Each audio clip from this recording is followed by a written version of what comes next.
This is Bruce Buffer, and this is the moment you've all been waiting for.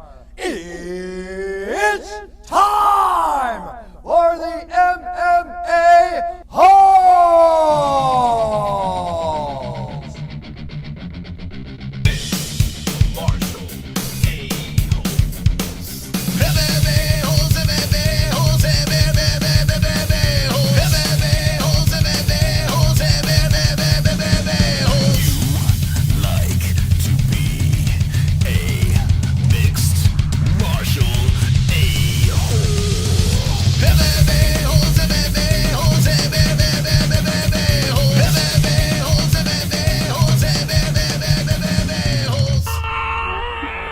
No way.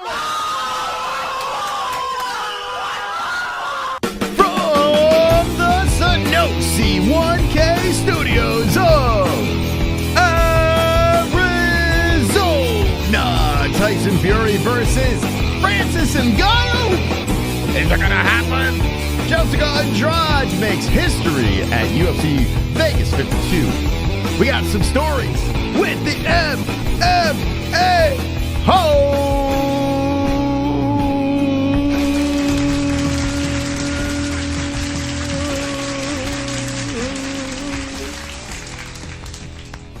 Wonderful, wonderful. How you doing, friends? Welcome to the MMA Holes Monday night, the best night of the week. Everyone loves Monday, right? Monday. Just another manic Monday here. Ariel, how you doing today? Ariel was live today. I caught like 10 seconds of Ngannou and about 25 seconds of Dan Hardy. And I was like, yeah, I got better things to do. So here we are. We got our own stories over here. Maybe Jesse will pull something from those shows. But yeah, we got a lot to talk about tonight. Lots and lots of stuff to talk about tonight. Tyson Fury gets another win against Dillian Whyte. Happened Saturday night.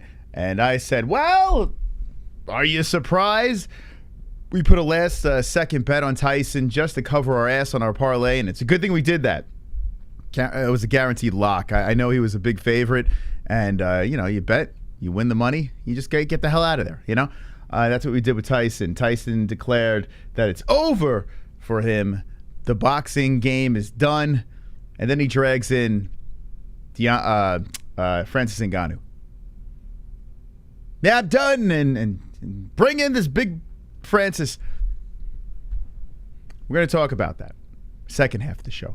We're going to start off this show at UFC Vegas 52. We're going to just recap it. Real quick recap. Cris Cyborg got another win. Pretty good fight. It was fun.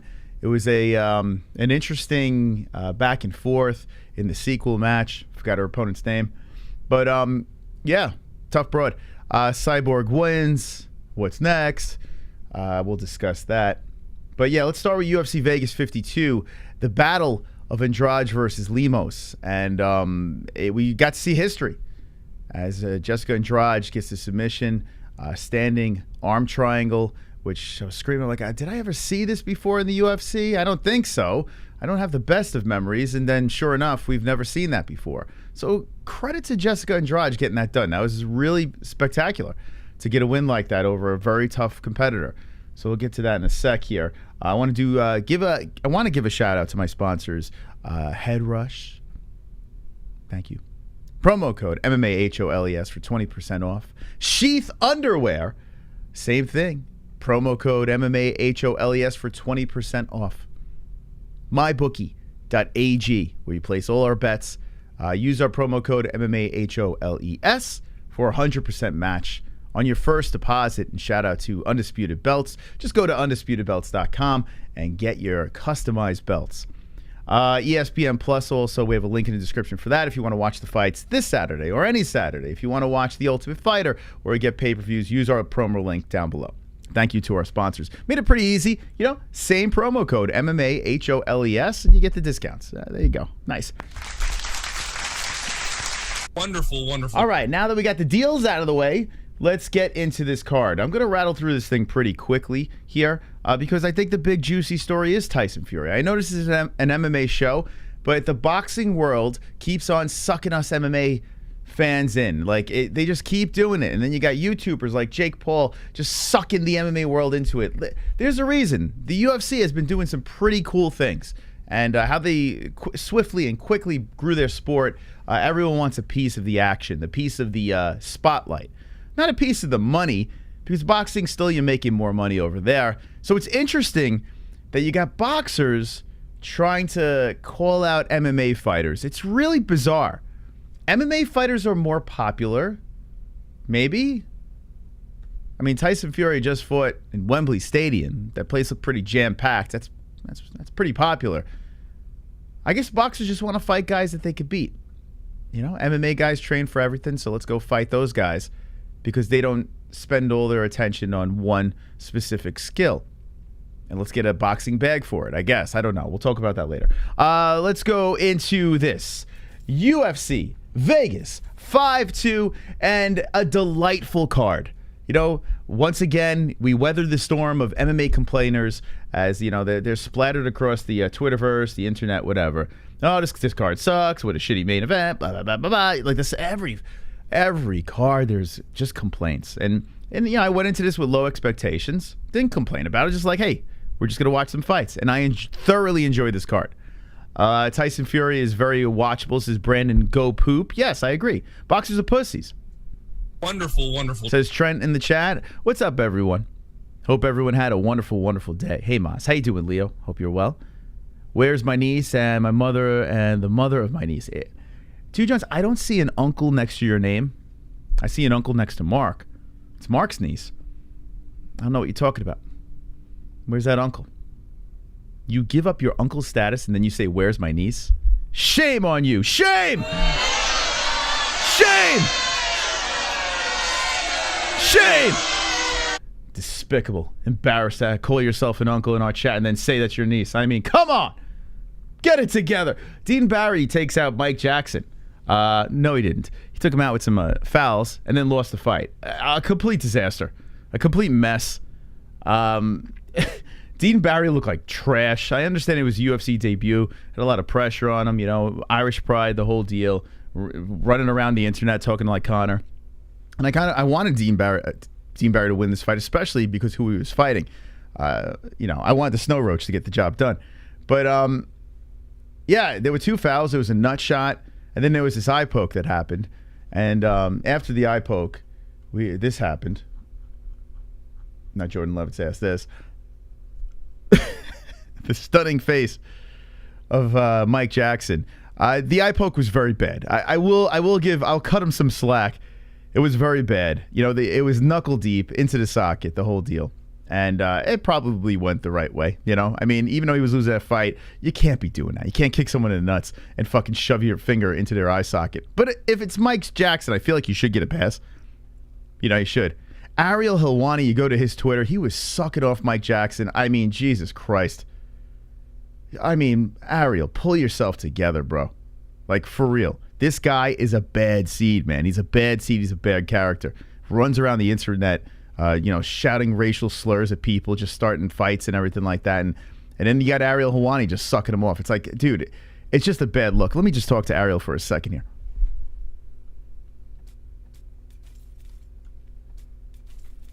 Bro, I get it, man. You're like super duper libs. That's fine. You could believe in whatever you want in your political beliefs. It's fine.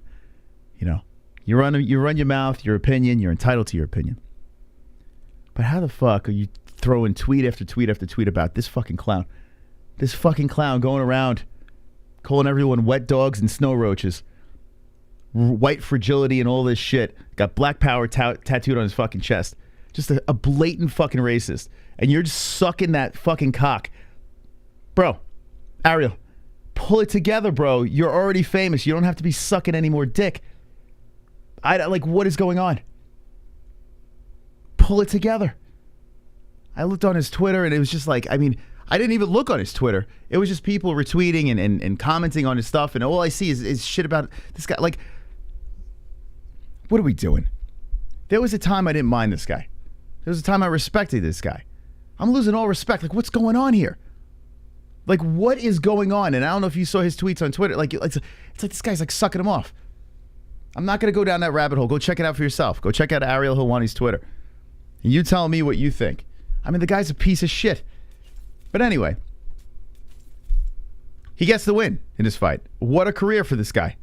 This guy is like, he's like a Neo in the Matrix, just dodging bullets and somehow collecting wins. And, you know, I don't know. It's crazy. It's a crazy story with this guy. But I'm pretty much done with it. I want to move on because there are not, in the almost 6 years of doing this show, we've come across really awesome human beings, especially the ones that compete inside the octagon, like super awesome people, humble people, nice people, whatever their political beliefs are or whatever, it doesn't matter. Like, it's just good human beings that go out there and, you know, earn a check by beating another person up or getting beat up. This individual is the one bad seed that everyone should fucking turn their shoulder on. Like, this guy is a complete fucking moron. But if you want to support him, then yeah, knock yourself out. Knock yourself out. I'm going to move on. I'm going to move on from that guy because I really don't have anything else to say. I think I said it all. This just coming from a snow roach, you know. Okay. Marcin Prachnio versus Philip Lins. This fight happened over here. And listen, ladies and gentlemen, boys and girls, this one here was that under. A guy that was on a losing streak, a guy that didn't even win in the UFC, but had a nice PFL run. Well, he got the job done. He got the job done. I got a good mystical prediction on that. A very impressive bounce-back win. His first win in the UFC, a unanimous decision on Prachnio. Now, is it a go-back-and-watch fight? I mean, not really, but still, got the job done. Dominated. Preston Parson versus Evan Elder went down as well, and Preston Parsons gets the unanimous decision. So you got a couple of underdogs getting the wins. Keeling versus Else happens, and you get a fucking crazy knockout as Keeling looked like he was hungry for that win. And this one I did not get on the head. I mean, I got to give more respect to China, man. I got to give him respect. I'm down on him because they keep on falling apart. You know, every time I pick China, they just kick me in the nuts. I thought he was going to do the same. Nope. He made a statement. Got to finish, and congratulations for Keeling getting the job done. Tyson Pedro hasn't won a fight in like, 5 years? Comes in there, does it in the first round. Takes care of business. Now, I mean, listen, there's a reason why he was a favorite. He was a minus 630.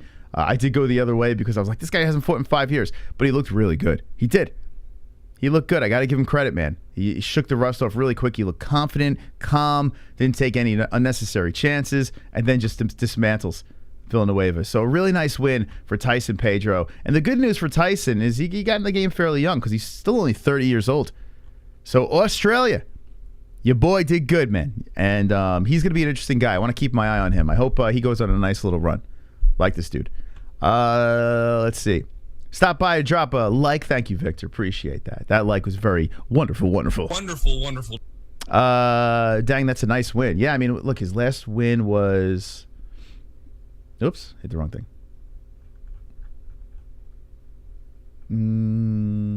2018. February of 2018 was his last win. Here we are in 2022. It's pretty crazy, man. Pretty crazy, but he bounces back. I mean, the guys he lost to, St. Preux, who, I mean, really kind of fallen flat. In 2018, I guess a little bit better, but now, you know, not so much. And Shogun, you know, the guy's a legend. So I'll give him a pass on that one. But yeah, gets the job done. Ike Villanueva. And now goes to 8-3. So who knows? You know, I was getting those vibes, like those Robbie Lawler vibes. You know, when he came back. You know, Tyson Pedro, who knows? But, you know, not really many professional fights under his in his resume. So, who knows? Maybe he gets a nice little run. Sergey Kondotsko gets the overhand left to the ground and pound on Dwight Grant. Poor Dwight Grant, man. His eyeball was like falling out of his head. I felt bad for Dwight Grant. But a nice win for Russia over there. And Dwight Grant, who goes to 11-5. Scroll down over here. I mean, it's just not looking good, right? One win in his last 4 fights. I mean, he does have a win over Alan Jobon, which is nice. But, yeah, hopefully Grant can bounce back. You know, he seems like a nice kid. But Mother Russia gets the win over there. Yeah. So, C. Let's move on to, I don't know why I said C. Jordan Wright. Oh, boy. More like Jordan wrong. Oh, God. So, the guillotine. First round, Marc-Andre Barriault. Jordan Wright. I like watching this kid fight because he takes chances, but I mean, my God, does he put himself in horrific positions? And Jordan Wright, who I thought was cut, and I guess they called him up and said, "Hey, man, you still want to fight?" And then gets taken out in the first round. It was just a rough watch if you're rooting for Wright. But Barriel says, "Hey, man, this is my night. I'm not going to let this clown get the dub." And he just went in there and just took care of business. So a big credit to Marc-Andre Barriel fighting a guy that has the skills, but he just makes way too many mistakes. The Beverly Hills Ninja failed me. Yeah, I made a comment, Drunk, that I would never ever pick this guy again. But I don't know. It's like sometimes I put that fan hat on, and I'm rooting for the guy. I like his style, and it just failed me. So, yeah, I got failed as well. Jourdain, man, here we go. This is one I got right. With the guillotine, Lando Venado was beating the shit out of him in that first round. And then Jourdain's like, okay, my turn. Catches him with a choke. It was so fucking slick. So slick, man. Jourdain is fun. Lando Venado is a savage. An absolute savage. But Jourdain says, no, give me that neck. I'll take that. I'll take that, and I'll take the Fook and win. So let's go. So Jourdain gets the job done over Lando Venado. I don't know. I couldn't even tell you what's next for him. But I'm always excited to watch Venado fight. But good job by Charles. Venado's got to be kicking himself in the ass after that. Macy Barber gets the unanimous decision. I didn't see this one. Jesse was on the call with this. But Macy, fantastic job. Goes to 10-2 now. And look at her. Just young, man. She's only 23 years of age. She needed a bounce-back win against Miranda Maverick. And here she is now on a 2-fight win streak. So good job by Macy. She's still very young. Very green in the game. I think she's a little psychotic when you look at her. But maybe she could harness that and utilize that psycho face. I don't know. Claudia Puelles gets the knee bar on Clay Guida, and my gosh, man, that Clay's going in there, rumbling around on the ground, and they're fucking like rolling around like fucking feral cats. And then Puelles, who has some of the slickest jiu-jitsu. In fact, I think I put Puelles on. I think I put him on my prospect list. I can't remember. Let me know in the chat. I'm having a shortness of memory, but I really like Puelles. I do. I think this kid is fucking smooth. To see the way his calm demeanor and his jits was so fucking good, and now he's on a 5-fight win streak. He beat my boy Jordan Levitt, for God's sakes. I mean, that's impressive. This guy is someone to look out for. He really is. Put an asterisk next to this guy's name. Claudio Puelles. El Nino. He is only 26 years of age. But Mr. Peru looks pretty good. Lightweight's got himself a contender. I tell you, man, lightweight's fun, man. 155. As soon as Habib left the weight class, it's been fire. It's been fire. Like the playing field's evened out. I think Puelles could make a run. I mean, he's still young. But I think this kid could make a series with that kind of jiu-jitsu. I mean, Jesus. And then the main event. Here it is. Lemos versus Andrade. Jéssica Andrade gets the first ever standing. Never seen it standing. Arm triangle. The blue hair prevails. Didn't really have to land much. Collects the neck and the check. If you go over here to her, let's see, Jess. Hopefully there's none of her nudes. We're going to take some phone calls in approximately 30 minutes. So jump in our Discord if you haven't done so yet. And we'll be taking your calls. But here we go. Just like whispering in her ear, just go to sleep. Go to sleep. And then lesbian Holly Berry gets the just puts the hands towards the arms, just like ta ta ta ta ta. So I can't do this anymore. I can't. I mean, crazy. The strength of Jéssica Andrade to solidify this submission. Just kind of standing. It looks like she's just giving her a hug. Just a little hug. Tie up the arm, tie up the neck, the head. Tap tap tap tap tap tap tap tap. Really impressive. I kind of feel bad for Jéssica Andrade. Like she's like in limbo. She is like legit a gatekeeper. She's so much fun. She's a beast. She could knock your lights out. She could slam you on she slammed Rose on her head. I mean, those fights with Rose were fucking insane. But it's just like every time the big dance happens, it's just like, sorry, Jéssica. You know, but she's right back in the picture. Always fun to watch. People that shit on women's MMA, you can't put Jéssica Andrade in that umbrella. She's a firefighter. Absolute firefighter. Thoroughly enjoy her fights. So shout out to Jéssica Andrade getting the finish, making history on a UFC Vegas 52. Beautiful job.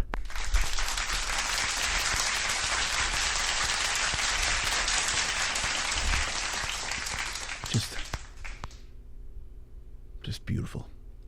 I want to see what the chat says about UFC Vegas 52. What are your thoughts about that card, the main event?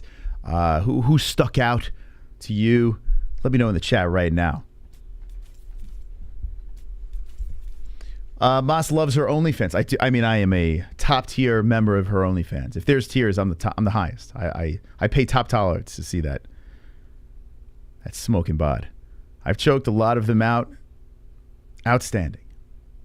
Hell yep, Andrade is great.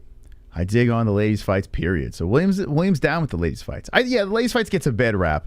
See, the thing is, like, if you look at bare knuckle, like the ladies' fights, I think are superior. In MMA, it's hit or miss. But you have some girls that are they're always down to scrap. Andrade is great. Wasn't bad. I thought the event was an event. Okay. Little chicken head deli, his scrawny build, 50 G's. It was a night of amazing submissions. There was a lot of... How many finishes were on this card? I can't hate on this card. This card was fun. It really was. It was very surprising how good it was. You go in with low expectations, and it turns out like this. We had 1, 2, 3, 4, 5, 6, 7. And then you got this. Do you want to count this? But 7 finishes on 11 fights. Technically 8, if you count the first one. And then some of the decisions were pretty fire. Like good scraps. Some of the finishes happened, like, for instance, the Jourdain fight, where Lando was kicking ass, and Jourdain says, nah, it's time for me to fuck you up. Like, it's cool, man. To get a finish like that, you get your ass whooped and then submit your opponent. Like, that's fucking amazing. I love that. Clay Guida, the same thing. Like, the way Puellas was just dipping and dodging and then fucking catches that knee. Or reverses the leg in the wrong direction. Like that. It was amazing. Good stuff, man. I liked it. I enjoyed it. Standing arm triangle, what the fuck was that? I didn't even know that was possible. How could you not fight that off, says Brewster? Well, the night of the event, I did it on Jesse. We were doing a standing, probably doing it wrong. I was doing the standing arm triangle. I was trying to figure it out. And Jesse did say that you felt like a lot of pressure on the side of your neck, and I would imagine the back as well. If you're really strong and you, I should have Jesse do it on me too, because I didn't know what it felt like. But I just feeling like if you're stronger than your opponent and you're wrapping your arms around the neck like this, and you're just fucking squeezing, that's a lot of pressure to be putting on that neck. Wonderful, wonderful. Hey, Justin Jr., how you doing? Yeah. Thank you. Wonderful, wonderful. Appreciate that. Yep. It's cool, man. It's cool to see new submissions. I didn't know what the fuck to call this. I was like, what is this? The Emasculator. To be fair, I think Jéssica Andrade is a lot stronger than Moss. Oh, she could probably whoop all our asses. Let's be serious. I'm pretty sure she could probably whoop 90% of our community. Let's see. The left side won all the fights. Mike just got it done smoking turkey breast. It's delicious. Very nice. Yeah, Jesse's been putting together some of the meals that we've been ordering. Can't say the name, but now you know because the cat's out of bag. She slipped. I'm still not saying it. They should sponsor us. I just think you should be able to push the elbow up with your one arm with the power of your legs, not to get choked out like that. I feel like if someone is a lot stronger, she probably, if you think about it, if this is a rare move and you're trying to defend submissions in your, camp, this is probably not something you expect. So what I'm thinking happened here is when she got caught in this, it probably didn't even enter her mind like this was going to be dangerous in any way. You know what I'm saying? She's probably like, what the hell is she doing? And then as Jessica probably started squeezing tighter, she's like, oh, fuck. You know what I'm saying? She probably just did not expect it. That's what I'm guessing. When I put Jessie in it, she was in pain. You know? I guess. But you think, okay, hey, these are professional mixed martial artists. They should know how to defend everything. I just think it's so rare. Maybe she just was like, yeah, what's this going to do? It's never happened in UFC, so she probably just took it for granted. And then she's like, oh, this sucks. Is there a Jordan Levitt collaboration donation? Did you see that Split and Twerk? DC's commentary was gold. Yes, we did. Yeah, we had him on. We had him on. We discussed that whole thing. No donation yet, but you never know. Then a dude does it, and they will have be screaming. He's got him in the Andrade. Yeah, that's what they should call it, the Andrade, right? Getting choked out can bring a straight of fear on your mind. Sometimes forget you're the tools. Yeah, that's another thing, Joey. That's a good point, right? In the heat of the moment, she probably panicked. And then, you know, you see a lot of these fighters forget to fight hands and shit like that. And you're like, why aren't they fighting the hands? Because they're fucking panicking, probably. It caught her by surprise when she felt the lights dimming. Yeah. It's an uncomfortable position. It's bizarre, though, right? It looks like something, how could that do anything? But I guess if your opponent's a lot stronger and has you there, you're screwed. What happened? Sorry? This. You're looking at it. I thought might have lost. What do you think? I thought might have lost. You thought Jordan might have lost? Oh, with his fight? It's close. It was close. Was it a split decision or unanimous? I can't remember. But what was he up? 2-1? I was a little biased, but I think they got it right. I do. It was a close fight. Now, it was kind of uneventful. I think the control time might have played the difference in that fight. But when Jordan came on, you know, dude he was coming off 105 fever. Dude was really sick. Even on our show, he was sick. He was coughing up a lung. So he fought that fight sick. He still took the fight. So a little bit of an off night for Jordan, but still got it done. Fluke 1 in a million submission. I mean, you know what's funny? Like, when someone does something that's not done much, like remember when Conor was doing those shoulder bumps, and then all of a sudden there was a series of people doing shoulder bumps after fights, like we've seen it more and more. I have a feeling we're going to see this a lot more. You know? I have a feeling people are going to give it a go, because if you think about it, it's a very common position to be in, right?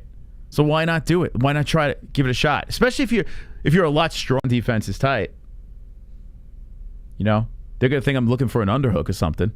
Let me lock my arm around their neck and see what happens. So, I wouldn't be surprised if we saw more people try this. It seems like every time there's a move like this that's never been done in the UFC, everyone hits the gyms. And they're like, okay, let's try it. You know? It's pretty fascinating, though. I'm not a jiu-jitsu guy, you know? I'm just a fan that sits on the couch and watches this shit. But it's amazing to see something like this make someone tap. Because it sure doesn't look like it's dangerous. Watch Sean Brady do that to Chimaev. Yeah, Sean Brady's like built like a fucking boulder. But you know what's funny? Like, when William Knight was fighting Devin Clark and he was going for that guillotine, and I asked Devin, you think his biceps being so fucking big is a problem? Like, these guys with all the muscle, and then they're trying to catch a neck. Like, they really can't. Like, if you're a skinny dude, you could just slide that arm under the chin and just fucking crank on it. But if you have a gigantic arm, it's got to be trickier to get it. Now, I mean, I guess you could crank the head, try to break the jaw. Wonderful, wonderful. But you're not really, it's harder to get under the chin. DC needs to expand his damn vocabulary. I swear if I have to hear that pays big dividends 10 times for broadcast time, I'd lose my mind. That is all. You know, his job is, thank you, Mark. Appreciate that. Justin Jr. and Mark, let's go. Thank you for the support, friends. Wonderful. There's no save the show. We're going 3 hours tonight. We're going to take phone calls in approximately 20 some odd minutes. So we're no save the show. So if you'd like to drop a dono, the link's pinned in the live chat in the description. Bruce is off the night train. Here's the thing. William Knight is not a champion.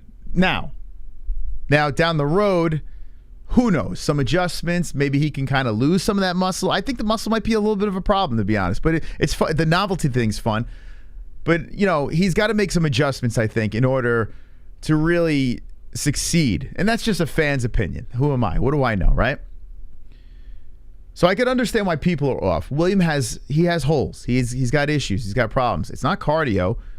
I don't know. There's a lot of things, but I'm probably not right to talk about it because you know, we know each other, so I don't know. But I could get it. I get why people are just like, oh, I'm done. I'm done with this shit. You know, he's a novelty at this stage of the game. Williams I look at him as like a prize fighter. He's a novelty fighter. He gets in there, and it's always interesting. You know, there's always something weird and interesting that's going to happen in his fights. So that's why I like William. But yeah, back to the muscle thing and submissions. I'm curious, like, maybe you shouldn't be going for the guillotines. Maybe you shouldn't be going for rear naked chokes and shit like that when you got those fucking tremendous arms. You know, I don't know. Unless you're cranking on that head, you know, moving the head to the side, trying to break a jaw or something. All right, maybe that will work. But it seemed like Devin Clark was not in any trouble. Now, he was putting a lot of pressure on the back of the neck and the head. And Devin said that he could have broke his neck, which that's got to be alarming. Like, if you're Devin Clark and you got William Knight draped over you with those giant arms and pressing down and trying to squeeze on you, and you're just like this, I mean, that can't be good for your spine. You would think a couple of discs would eventually pop out unless you get out of that quickly. So that's dangerous.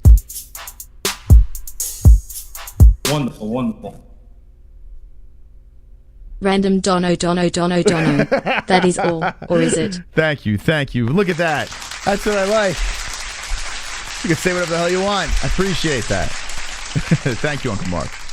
But I'm curious what you think.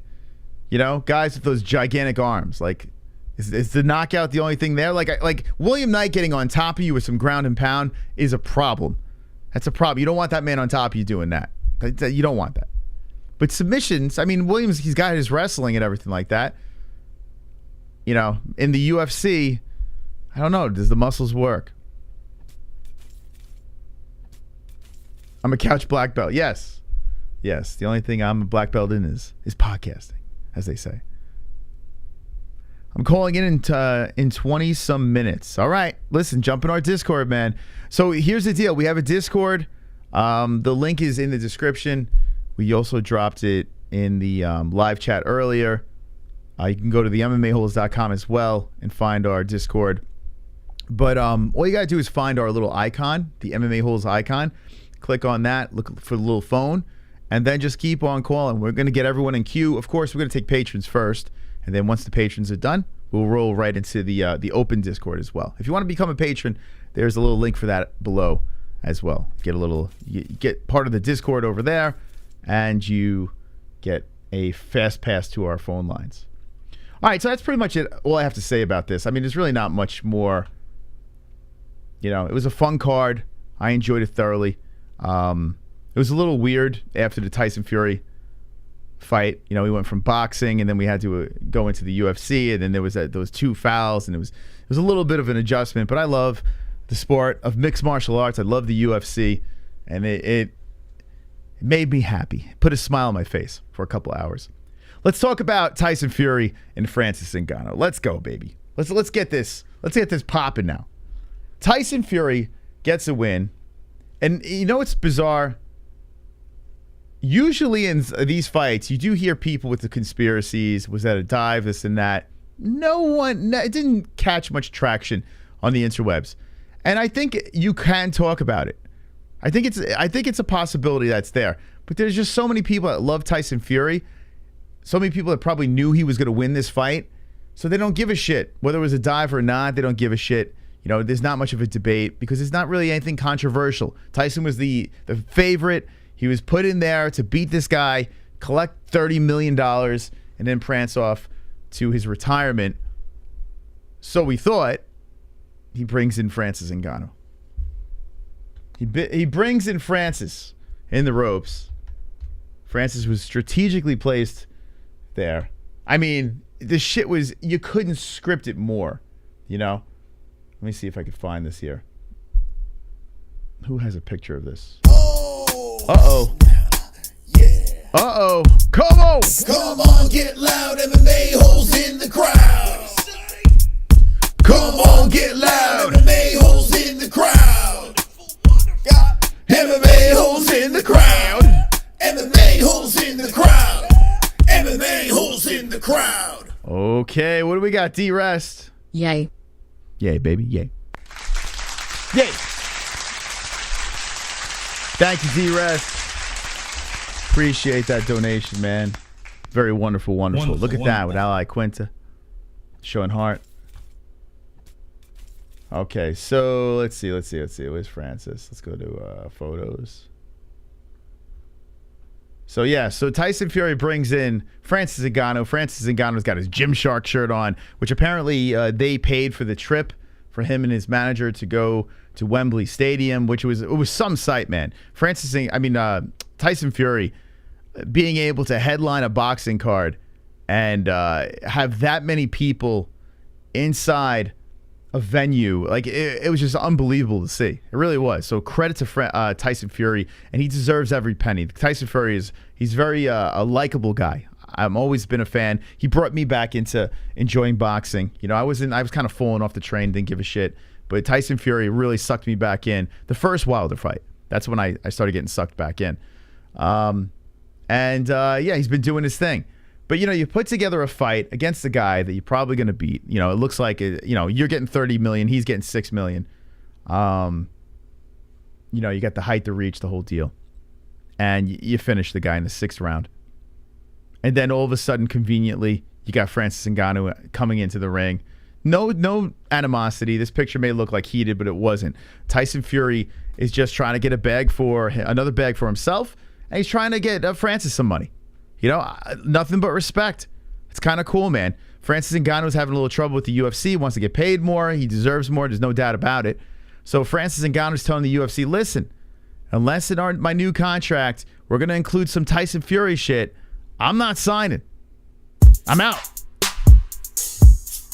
Wonderful, wonderful. Uncle Mark. Did you hear Tyson ask Francis how big his hog was? Yes. He used some Brit term for it, but his was funny as fook.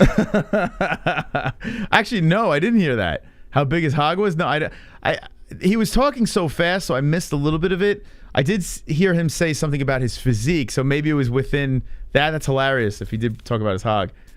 Tyson Fury is great. He really is. He's definitely a fun guy to watch and root for. He's definitely a fun guy in lead-ups to fights. He's got the gift of the gab. He talks a good smack game. But yeah, so Francis, he's trying to get Francis paid. So he's down to do some sort of hybrid thing. He says he retires from boxing, but then like within seconds later, he's got Ngannou in there and he's like, yeah, we're fighting. Okay, so if you just retired, then what's going on? Well, they want to do some novelty thing. Maybe in a cage, no MMA, but, modified boxing rules, maybe smaller gloves. Switch it up. Kind of how maybe the Triller event was going down with the hybrid of boxing and MMA rules, but, no takedowns, none of that stuff, just striking. It's interesting. It is interesting. A pure boxing match, I feel Tyson Fury would box the head off of Francis Ngannou. But the only way you can really suck the MMA fans in is if you do like what Triller did, and you say, hey, wait, hold on a second. Pump the brakes. We're going to have modified rules. We're going to allow underhooks and clinching, punching within the clinch. I don't know if they'll allow elbows. I don't think they're going to go that far. But if they do something like that with smaller gloves, it gets more interesting. It kind of evens it out because we know that a man like Francis Ngannou has some serious power. Francis Ngannou's got bombs in those hands. Now, Deontay Wilder had bombs in his hands, but he had bigger gloves. If Tyson Fury fought Deontay Wilder with smaller gloves, I don't think Tyson's getting up in that first fight. I don't think we're seeing that Undertaker thing. I think Tyson Fury would stay down. So it makes it more interesting. If we're doing the smaller gloves, if we're modifying some of the boxing rules, even putting it in a cage so Francis feels a little bit more comfortable. Get out! Get out now! Get out now! Uh-oh. Get out! Uh-oh! What do we got?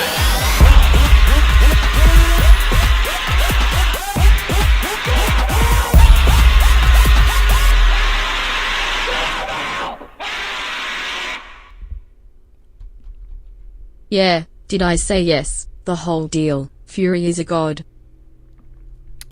Thank you. Thank you, D-Res. Dropping the 666. Appreciate that. Wonderful, wonderful. So I think let's start this up here. Let's start the debate. In boxing, to me, Tyson Fury wins. In fact, I want to see Ngannou versus Wilder. That's what I wanted to see. I want to see Ngannou Wilder. That shit had me salivating. Do it in boxing. I'm cool with that. Do it with modified rules, whatever. Do it in MMA. I would love that. But I would love to see Wilder versus Ngannou, especially because, you know, Wilder's another guy that's not getting any younger. You know, that guy's getting a little older, and watching him versus Ngannou would be fire. Both guys got electric, like, superpower punches, you know, rocket punches. Love to see that, but we're not going to get that. We're going to get Tyson Fury, who's a very skilled boxer. If you modify the rules, if you make the gloves smaller, like I said, you pull us in. You pull the MMA fans in. I mean, I think we're in either way, but we're really in because, like, wait, Ngannou kind of has a little bit of a chance here. A little more of a chance. And the reason why I say that is if you watch that Triller event, the slight modifications of the rules did give an edge to MMA fighters. Remember, Paulie Malignaggi got in a ring with Artem Lobov, and you would think Paulie Malignaggi should have boxed Artem Lobov's head off. And some say he won that fight, but he didn't. They went to a bare-knuckle fight, and Paulie lost. Think about that. Paulie Malignaggi, I understand some people thought it was close, but still, lost a fight to Artem Lobov in a bare-knuckle boxing match. Anything is possible. Anything is fucking possible when you modify rules. So I want to know in the chat, what do you think? If we modify this situation, whether it's a cage or a ring, but you do have smaller gloves. We're going 4-ounce gloves here, right? You're allowed to clinch a little bit more and weigh on your opponent, which, I mean, Tyson Fury is pretty good at that. We saw what he did with Wilder when he was laying on Wilder. I'm surprised he didn't do that in his last fight. I thought he was going to kind of lay on his opponent. He didn't. But anyway, Francis is a big, fucking, strong, muscular guy. You know, who knows? Maybe in the clinch. I mean, he could be a problem, Francis. He's been training to clinch up with people, and you saw his grappling in his last fight. Modified rules. Can Francis Ngannou get this job done? I'm going to put a poll in the chat. No elbows. I would love to see elbows. I don't think they're going to put elbows in there. I don't think Tyson's that fucking crazy. If they put elbows in there, I think Ngannou wins. I do. But I'm going to say, let's see. I'm going to put modified boxing rules.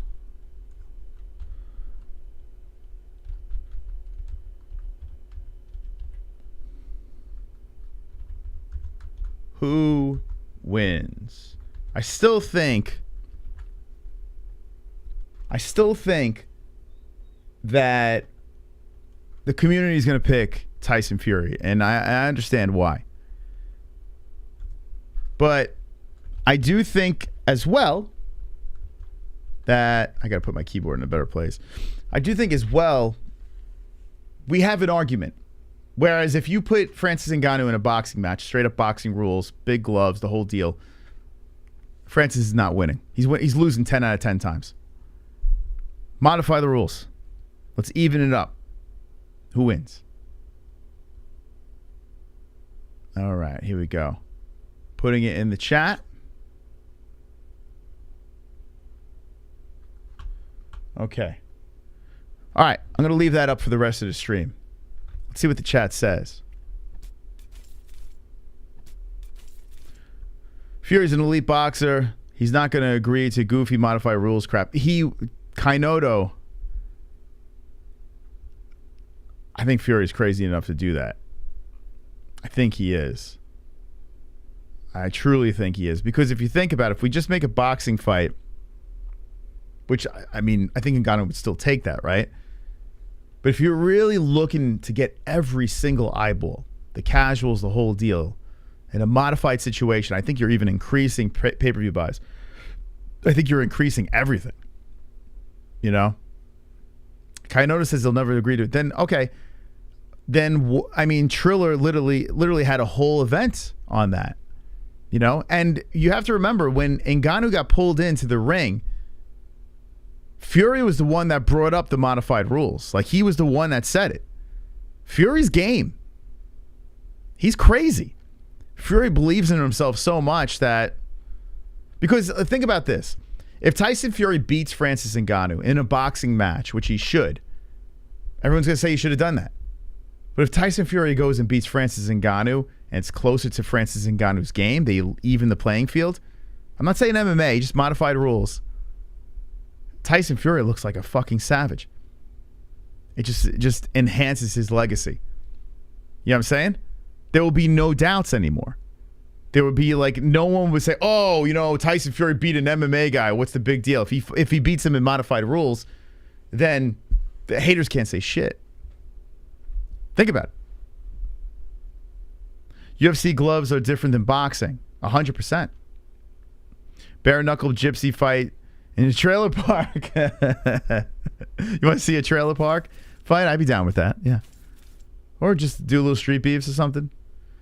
Fury will do it. Francis will have the clinch game on point if there's no breaks, but Tyson will fight outside the pocket. Yeah. I mean, listen, even with modified rules, I still think Tyson Fury, he should win that fight. I probably would still pick Tyson Fury. But I think, it kind of closes the gap.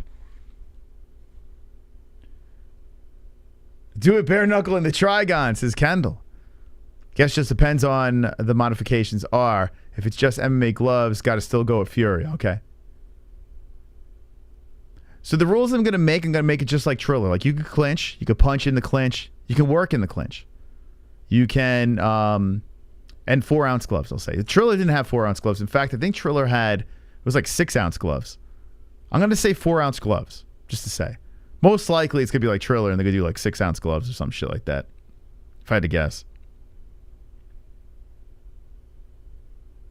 Kainoto, be careful. I will hold you to that. Be careful. That's very risky. All they got to do is modify one rule, and then bang, you're wearing my name. No elbows, no. How about a no-holds-barred match in WrestleMania with a steel chair? I'd rather gouge my eyeballs out. Although Tyson Fury did go into WrestleMania, didn't he? If I'm not mistaken. I'm going to say no elbows. No. Before you vote, no elbows.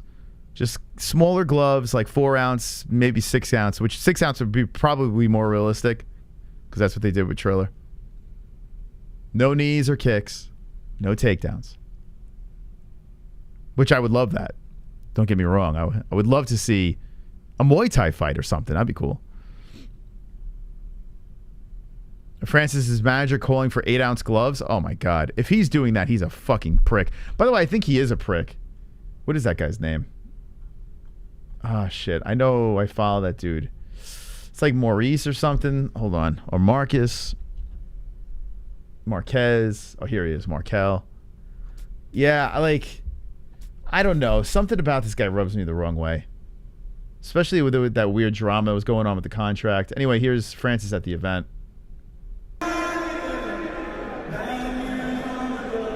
So a little singing over here, and there's Wembley. That's pretty wild, huh? That's crazy. That is pretty crazy, man. I have respect for boxing with that, man. I truly have respect for boxing. The fact that they had Wembley they had an event, 2 human beings roped off. That was the entertainment at Wembley. Wembley! 90,000 fucking people. I don't know how many people showed up, but it fits like 90,000. Goodness gracious. That's a lot of fucking people. Hey, I want to ask you guys, what time is it? Come on, Zeus! $29! Hey, I want to ask you guys, what time is it?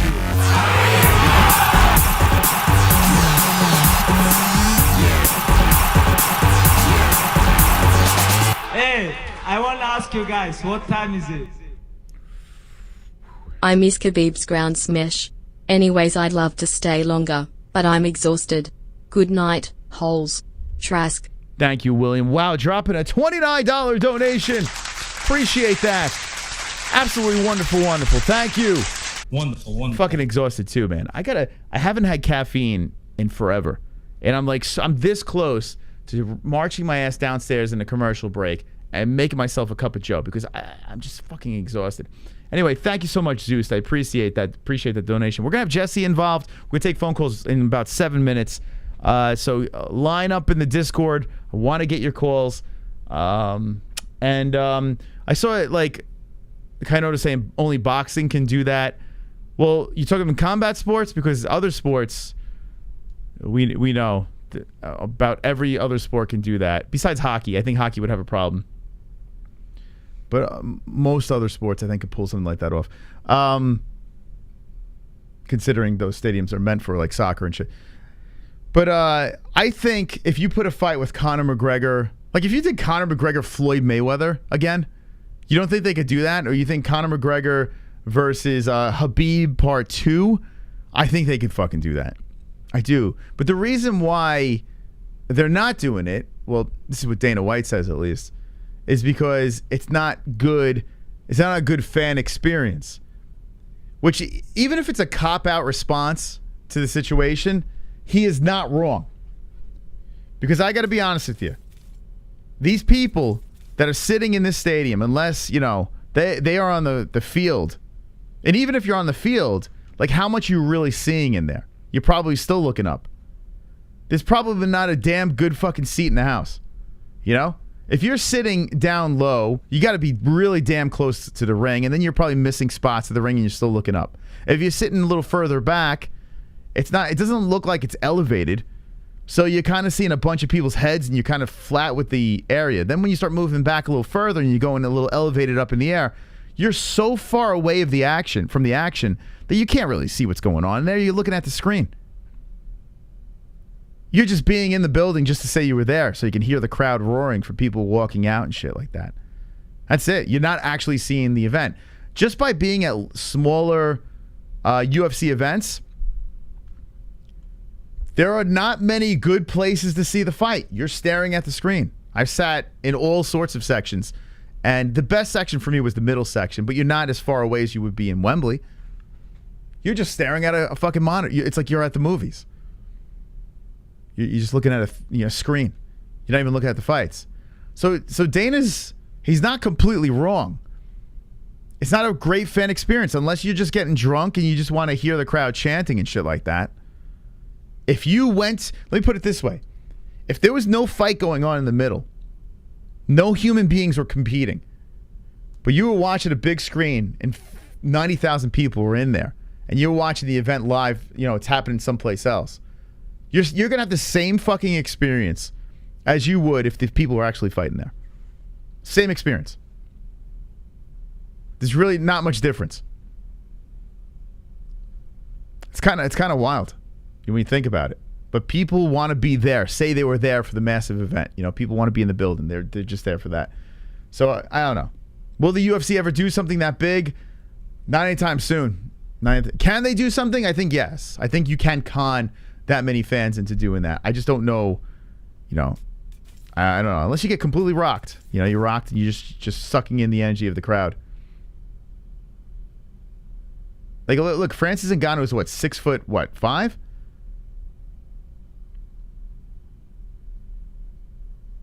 Imagine you have Francis Ngannou in front of you. Look at these people. Like, all these people over here. Like, it doesn't, the crowd doesn't raise up until you're getting like fucking yards away. Imagine you're sitting down low and you got Francis Ngannou sitting in front of you. Yeah, good luck seeing a fight. You'll be looking, your neck's gonna be killing you from looking up at the screen. You know, it's kind of a wild situation. Wonderful. DRS. Coffee mo. Yep. That's what I'm gonna do. I'm gonna have some fucking coffee. I'm gonna do it. I have right here in this cup. I have tea. It's good tea, but it's chamomile tea. I need something to fucking kick me in the ass. So what I'm gonna do is this. I'm gonna take a quick break. I'm gonna amp myself up with some coffee. When I come back, we're gonna take phone calls from the Discord. Link is in the description. I want to get your thoughts on Tyson Fury, the fight that happened this weekend, him versus Ngannou. I'm looking at the poll, and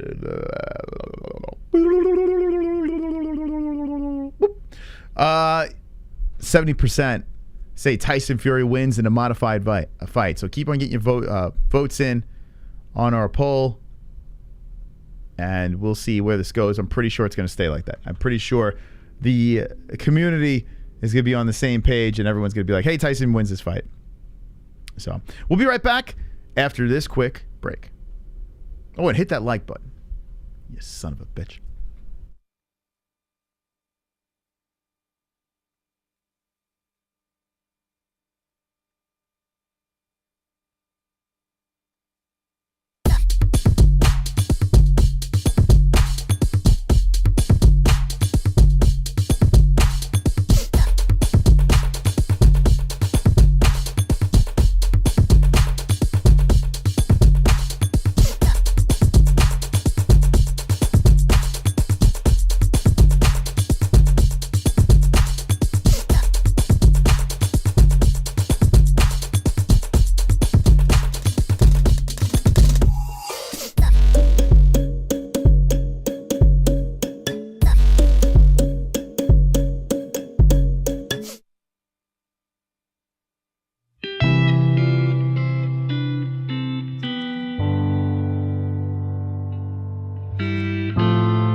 Let's be honest, when it comes to underwear, there's nothing more important than comfort. Why empty your pockets for generic underwear that loses comfort, quality, and style when you can slip into a pair of Sheath and get even more out of your daily wear? With Sheath underwear, you can treat your jewels like royalty as they are given their own private sanctum, keeping them secure and you in a state of bliss. Get 20% off Sheath now using promo code MMA-Holes. That's MMA-HOLES with the link in the description below. And for the ladies? Absolutely! Sheath isn't just for men. Ladies can now experience Sheath's style, comfort, and functionality too. Sheath for women is crafted using a signature modal elastane fabric blend for form-fitting breathability that will not affect the natural pH environment or the microclimate of the skin while producing that long-lasting, unimpeded comfort. Use promo code MMA-Holes, MMA-HOLES for 20% off at sheathunderwear.com.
Yeah.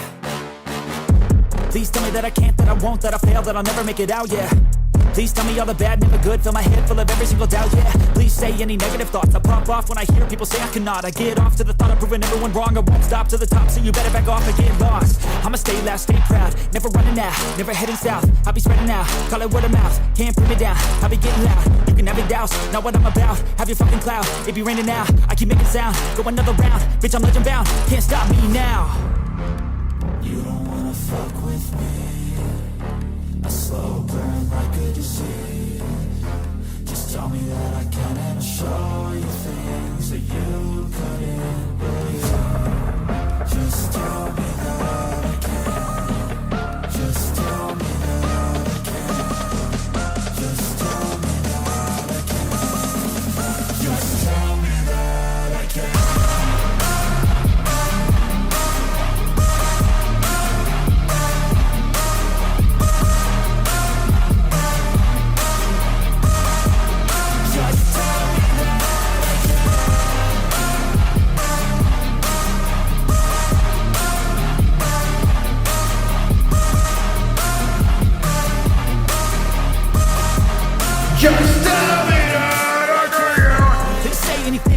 live, cause I just wanna hear it out your mouth, yeah. Give me fuel, it's a tool that I use to go ahead and run my fucking mouth, yeah. I take shots, I take loss, I make shots, I miss locks. That's how you get beat. Wonderful, wonderful. Thank you. All right. So let's get it popping over here. Let's take some phone calls, baby. Let's go. Jump in our Discord and we'll get it going. I opted against the coffee, and I decided to go with some Under Armour energy drink. So if my eyeballs pop out of my head, my heart explodes. That's why. Okay. Tyson said he will be back. Yes. Well, Mike Tyson or Tyson Fury? We're talking about Tyson Fury, so I'm assuming that's what you're talking about. And yeah, Tyson Fury should be back, but fighting a guy like Francis Ngannou. Are you upset that we're not seeing what's it called, Anthony Joshua or any of these other boxers? It doesn't look like it's going to happen. And Tyson made so much money. I think it's time for him to have some fun now. So I think that's the route we're going. Let's see what we got here. We're going to take Discord first. So if you're on, patrons first. If you're on our Patreon Discord, shoot us a ring, and we will take you guys first. Let's see. We got Sonosi. How you doing, Sonosi? Wonderful. Nice. Wonderful. What's going on? Well, first thing I just want to say, I am still in pain that the fact that I made a bet for Mike Jackson and he actually won. That's crazy. Now, was he part of a parlay? Or did you bet straight up? He was a part of one of the 2 parlays. Nice. Wow, 2 parlays. That must have felt really good. And that one's still working out. That parlay links into the next pay-per-view. What is he connected to? He's also connected to, I think. Oliveira, Vera, Mearshart. There's a couple other people. There's at least 5 more people. Oh wow, that's a big parlay, huh? Carla Esparza. This is like a 20K chain. Wow. And I already got one halfway done. I mean, I would imagine he was probably the toughest, the one you were least confident about. Yes and no. There wasn't too much data on Dean Barry's side, and he's like, there's always a possibility, but he had the size and everything. Mm-hmm. There was always, there was other ones I was less confident. One got voided, luckily. It was the Chase Sherman one. Okay. He was part of it? Because he was the biggest underdog. He was a plus 800. Gotcha. Yeah, he wasn't winning that fight. Yeah, that was... No, he was the one I had the least confidence. Yeah. But he saw, but you know what? If I would have won with him, like this ridiculous amount of money made it a much bigger chance.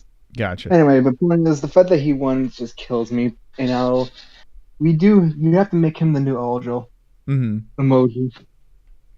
I was thinking, so the way you're betting, it's like you're playing the lottery, right? You really have no shot of winning the lottery, but you want to be in it, right? So it's kind of similar. Like you're taking all these super underdogs and you're not expecting to win, but if you do, it's like hitting the lottery.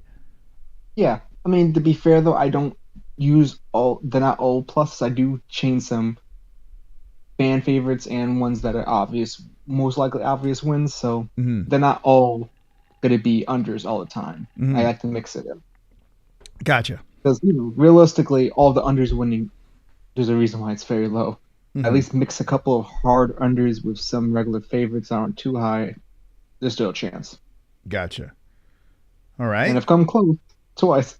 Oh, one last thing. The whole thing with the whole Tyson Fury thing, I think Francis has a shot for one reason only. He's still hungry to do more, whereas I think Tyson Fury's in his retirement stage. Okay. I'm just looking at an angle for where Francis might have more incentive to win. Because think about it, if he wins, he has all the, not only he already has the cards of, he just has to write out his contract till next year. But imagine then he's a free agent after beating Fury. Every organization's going to want him. Yeah. Yeah. Oh, of course. UFC, the UFC, especially if he has the whole, the thing, the kind of the John Jones thing going on of, I never lost my belt. I left. That gives a big black eye to the UFC. And I'll make it like, and if Jones, the whole Jones-Stipe thing goes through and Jones wins, you know they're going to be salivating in the mouth to get that thing going. Now, did you say big black eye or big black guy? Big black eye. Okay. Just making sure. Big black guy, right? I mean, I guess it can be either or since it's gives the UFC a big black guy. Yeah, no, I hear what you're saying though. I do. I hope Francis does get this fight, and I also hope he doesn't get completely humiliated. You know, like that would be a real big bummer if you go through all this and it's just a complete humiliation situation. It feels like Conor a little bit. If they modify the rules though, then I guess I feel a little bit better about it. But if they go straight into just regular boxing, no chance. No chance in hell. Yeah, it feels like another Conor, quick paycheck type deal, I mean, Francis, most of his career has been on his size and his power. He would be facing the one guy that actually has more reach than him somehow. Mm-hmm. I mean, Tyson Fury has an 85-inch reach, whereas Francis only has an 83, which those are both ridiculous numbers. Yeah, absolutely. So yeah, I just hope it is modified rules, just because I think that will add an excitement factor. And I think I'm not gonna say it's gonna be Conor Floyd numbers, but it might, because the bigger name of it's gonna be Tyson Fury. He might be able to sell it depending on where the location and everything is. Yeah, Tyson's gonna have to do some see, that's another thing too. Yeah, Tyson's gonna have to do some really serious lifting with the promotional aspect of this thing, because at least Conor had Floyd. Conor was doing a lot of the work, but Floyd Mayweather was still arguably the greatest boxer of all time, right? So, you had two sides of the thing, whereas Francis Ngannou, he's not the best on the mic. He's a likable guy, but it's not like he's got that gift of the gab, The way it will work is the two selling points. The two baddest mans of the planet in the respective sport and the hybrid rules if they go with it. Mm. You put those two together, you're not going to need too much selling point. I think that would sell in itself. I hope Especially so. doing the reel of showing the knockouts of both of these groups.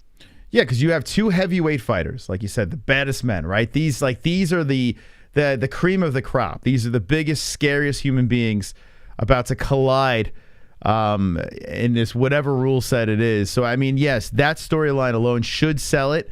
I do think, though, a back and forth on the mic, a lashing of the tongues helps so much as well. But we'll see. We'll see how heavy they can go with this. I'm just hoping it's something they plan for it won't happen until 2023 at least. Mm-hmm. Yeah, well, Francis got to heal up. He has to heal up, and he has to have that contract run down. Yeah.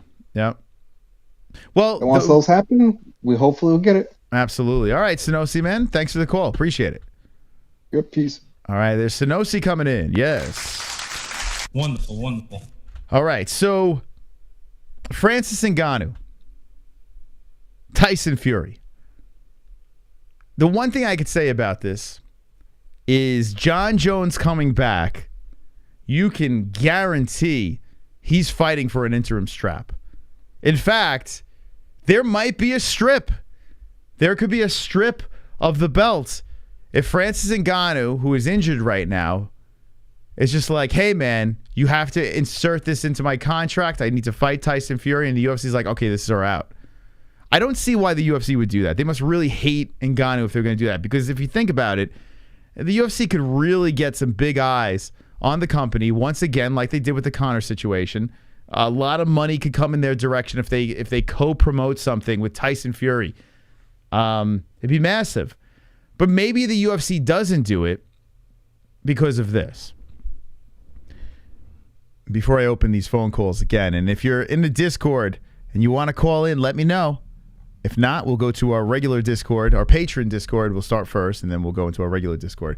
And if you're calling right now, just keep on calling. Stay on the line over there. We'll pick you up. We'll see you in the queue. Okay. Let me go at it at another perspective. What if the UFC is like this? Okay. Francis Ngannou has been a little bit of a thorn in our side. We grew him in the Apex set in the UFC training facility. He kind of bit back. He's barking and complaining about a contract. Here's our opportunity to just cut him loose. Here's our opportunity to say, you know what, Francis, you're not a team player here. In fact, you've been a bit of a pain in the ass. We're going to let you go. You let him go. He fights Tyson Fury, and 90% chance of Tyson Fury winning that fight. And then the UFC is like, see? Well, we let him go. We're not losing anything. He went over there and got his ass whooped by Tyson Fury. Maybe the UFC saves himself, because if they cross-promote something and have Francis Ngannou versus Tyson Fury, if they do that and then Ngannou gets his fucking ass whooped by Fury, how does that make the UFC look? Their biggest, baddest man on the planet just got smoked by Tyson Fury. Doesn't make the UFC look great.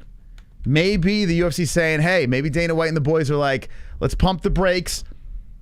I don't know if we should do this, because if Francis goes in with this guy, Tyson Fury's going to beat the shit out of him, and then our biggest, baddest man on the planet just gets fucking, he looks like dog shit.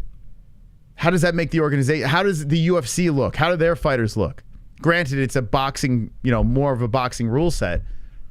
But maybe the UFC's looking at that, so they cut ties with a guy that's a pain in the neck. He's most likely going to lose his fight. The UFC doesn't look good in any way. It's very possible the UFC says, all right, Francis, go ahead, have fun. Very possible. I think that's very likely. I really do. Hey, Jess, what are you eating? Nothing. You're eating some ice cream? I had to dip in some caffeine, man. My eyeballs my lids were shutting on me. Oh, shit. Hold on. Come on, get loud, MMA-Holes. Yo, D-Rest going crazy tonight. Come on, get loud, MMA-Holes in the crowd. Got MMA-Holes in the crowd. MMA-Holes in the crowd. MMA-Holes in the crowd. I'd call but hate out the witness program said nah. Okay, that's fine. I see some people in queue. We're going to take those calls in a second. I want to get Jesse's point of view. I did see Sonosi in the chat said money alone is the reason why the UFC would do it. Remember, Francis Ngannou is not a team player anymore with the UFC. Francis is playing hardball. The man wants to get paid. And I don't blame him. Yeah, I don't blame him either. I'm not saying Francis is doing anything wrong, but here's a chance for the UFC to get rid of the thorn in their side. And Francis... He's not really a thorn in their side. Yes, he is. Not really. I'm talking as a business. Do you think he's beatable in the heavyweight division? No. No, do you think he's beatable? Well, anyone's beatable, but what I'm saying is, I'm talking as a business. Mm-hmm. Put the business hat on. Francis Ngannou wants more money. Francis Ngannou's holding out. He won't take fights. Like, he's not a team player. The UFC likes guys that say, hey, Francis, we got to fight. You want to take it? Champs before. Yeah. So instead of doing this game and Francis just fucking dragging the UFC through the mud to get these better contracts and not, turning down fights and whatever, the UFC just cuts him loose. Francis Ngannou goes and fights Tyson Fury and gets his ass whooped. And then what? The UFC just laughs. Francis get paid, so Francis wins. He gets paid. What happens after? When that fight's over and he gets the paycheck and he can fight with whoever another he wants. Paycheck, where's he going? And think about this. How old is Francis? Francis is what, 36? Because the more I think about this, I would like to see Francis Ngannou stay in the UFC as a fan. I would. But remember, he just fought Cyril Gane and wrestled. Do you think the UFC wants Francis Ngannou the wrestler? They want Francis Ngannou the nightmare. They want him going in there planting guys into the mat. They don't want to see the hump. They don't want to see that. So your last fight of your contract or whatever, or the last fight before you won an extended contract or what, I don't know what this contract deal is. He goes in and wrestles. He collects the win. You know what I'm saying? People weren't too thrilled about that fight. A lot of people were complaining, which I don't understand. I thought it was a good fight. I enjoyed it. But a lot of people were complaining online. There's a lot of things that the UFC's like, fuck this guy. Dana White wasn't there, right, for the post-fight? Or was he? I remember Dana White wouldn't even put the belt around his waist. But was he there for the post-fight? No. Oh, because I was going to say, what did the UFC say about it? Because Dana don't like him. It's very clear. If you're not a team player, Dana's like, see you later. Now, I understand money's a thing, but the UFC has some outs here. Francis Ngannou also is 35 years old, coming off of a pretty decent-sized surgery as well. So if Francis doesn't fight until he's 36, right, and he wants to fight Tyson Fury, yes, it's a big, mega thing. It puts a lot of eyeballs on the UFC. It also sheds that boxing is superior if fucking Tyson Fury goes in there and beats the shit out of Francis Ngannou. My thing is, like, I don't really think that he's gonna play that game because after he fights Tyson Fury and he gets that big paycheck, eventually he's gonna run out of money. He's gonna need another paycheck. The question will be, where does he go? Francis won't need a damn. Once he fights Tyson Fury, he'll never have to work again. He'll eventually need money. He'll never have to work again in combat sports. You know what I'm saying? Think about it. He'll make a bag that he's never made before. He'll be just fine. Make the investments, and you're good to go. You know what I'm saying? Fighting that fight is like it's like when Conor fought Floyd. Technically, he never had to work again, but Conor got greedy. He started spending like a fucking lunatic. Went off on the coke benders. Francis Ngannou could legit fight Tyson Fury and say goodbye. I never have to get punched in the face again. You know? I feel like everybody runs out of money. I'm going to make a prediction here, and I hope I'm wrong on this. I don't think Francis stays in the UFC. I think he lets it expire. You can say that about any fighter. Yeah, I don't think he stays. I think he just goes to boxing. I think he goes and fights Fury. I think the UFC lets him go. I think the UFC gives him a contract. I hope so. I hope you're right. I think Dana's going to cut ties. That's what I'm going to go with. Let me know what you think in the chat, and let's take some phone calls here. I see some people in queue. We got another patron over here, so let's go with the Knitter. Knitter NH, how you doing? Wonderful, wonderful. Wonderful, wonderful. Wonderful, wonderful. Jesse? We're doing well. Ann, what do you think here? I think we got a pretty decent conversation. We got Francis Ngannou. He wants to fight Tyson Fury. Little problems with the UFC over here. He's coming off a surgery. What's going on? What do you think's going to happen with Ngannou? I think he's going to fight Tyson Fury, yes. For the money. Okay, he's going to fight Tyson Fury. Now, the question is, will he do it with the UFC? Will he do it leaving the UFC? Like, what is he going to do? I think he's going to leave the UFC. Ooh, okay. All right, Jess. I don't want him to leave the UFC, but I think he's going to. Jess, what do you like think? You said, they kind of don't like people that kind of don't agree with them. They like the ones that play along. You know what I mean? Yeah. And but he deserves some money in the UFC. He deserves a lot more money what he's getting. So, he just might say, okay, that's it. Contract up. I'm going to go fight Tyson Fury and make lots of money. And if he wants to continue. But look how long he's kept. Like, take John Jones, for instance, right? Look how long. Now, I know it's a completely different situation, but imagine how long that the UFC has kept John Jones. John Jones is royally fucked up countless times. The guy has been popped for steroids beyond, imaginable compared to other UFC fighters. Like, and he has also done the money thing where he felt like he was due more money than what he was getting.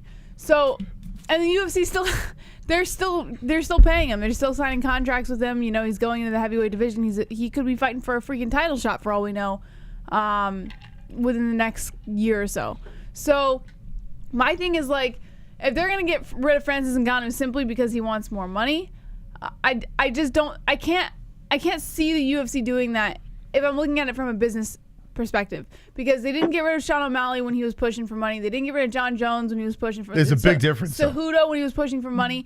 Like, I think a lot of fighters are going to push for money. The UFC knows this. They expect this. It's not enough for them to just release a fighter. Yeah, but there's a massive difference. John Jones is the greatest of all time. John Jones is... Francis Ngannou has a championship belt. Yeah, but think about this. Like... No, but... I don't know. They're so dang picky. I mean, I see your point, Jesse. I see what you're saying. And I was like, I don't know. I mean, it's just Jones. There's something about it. Like McGregor. They stick with McGregor too, because they're gonna bring in money.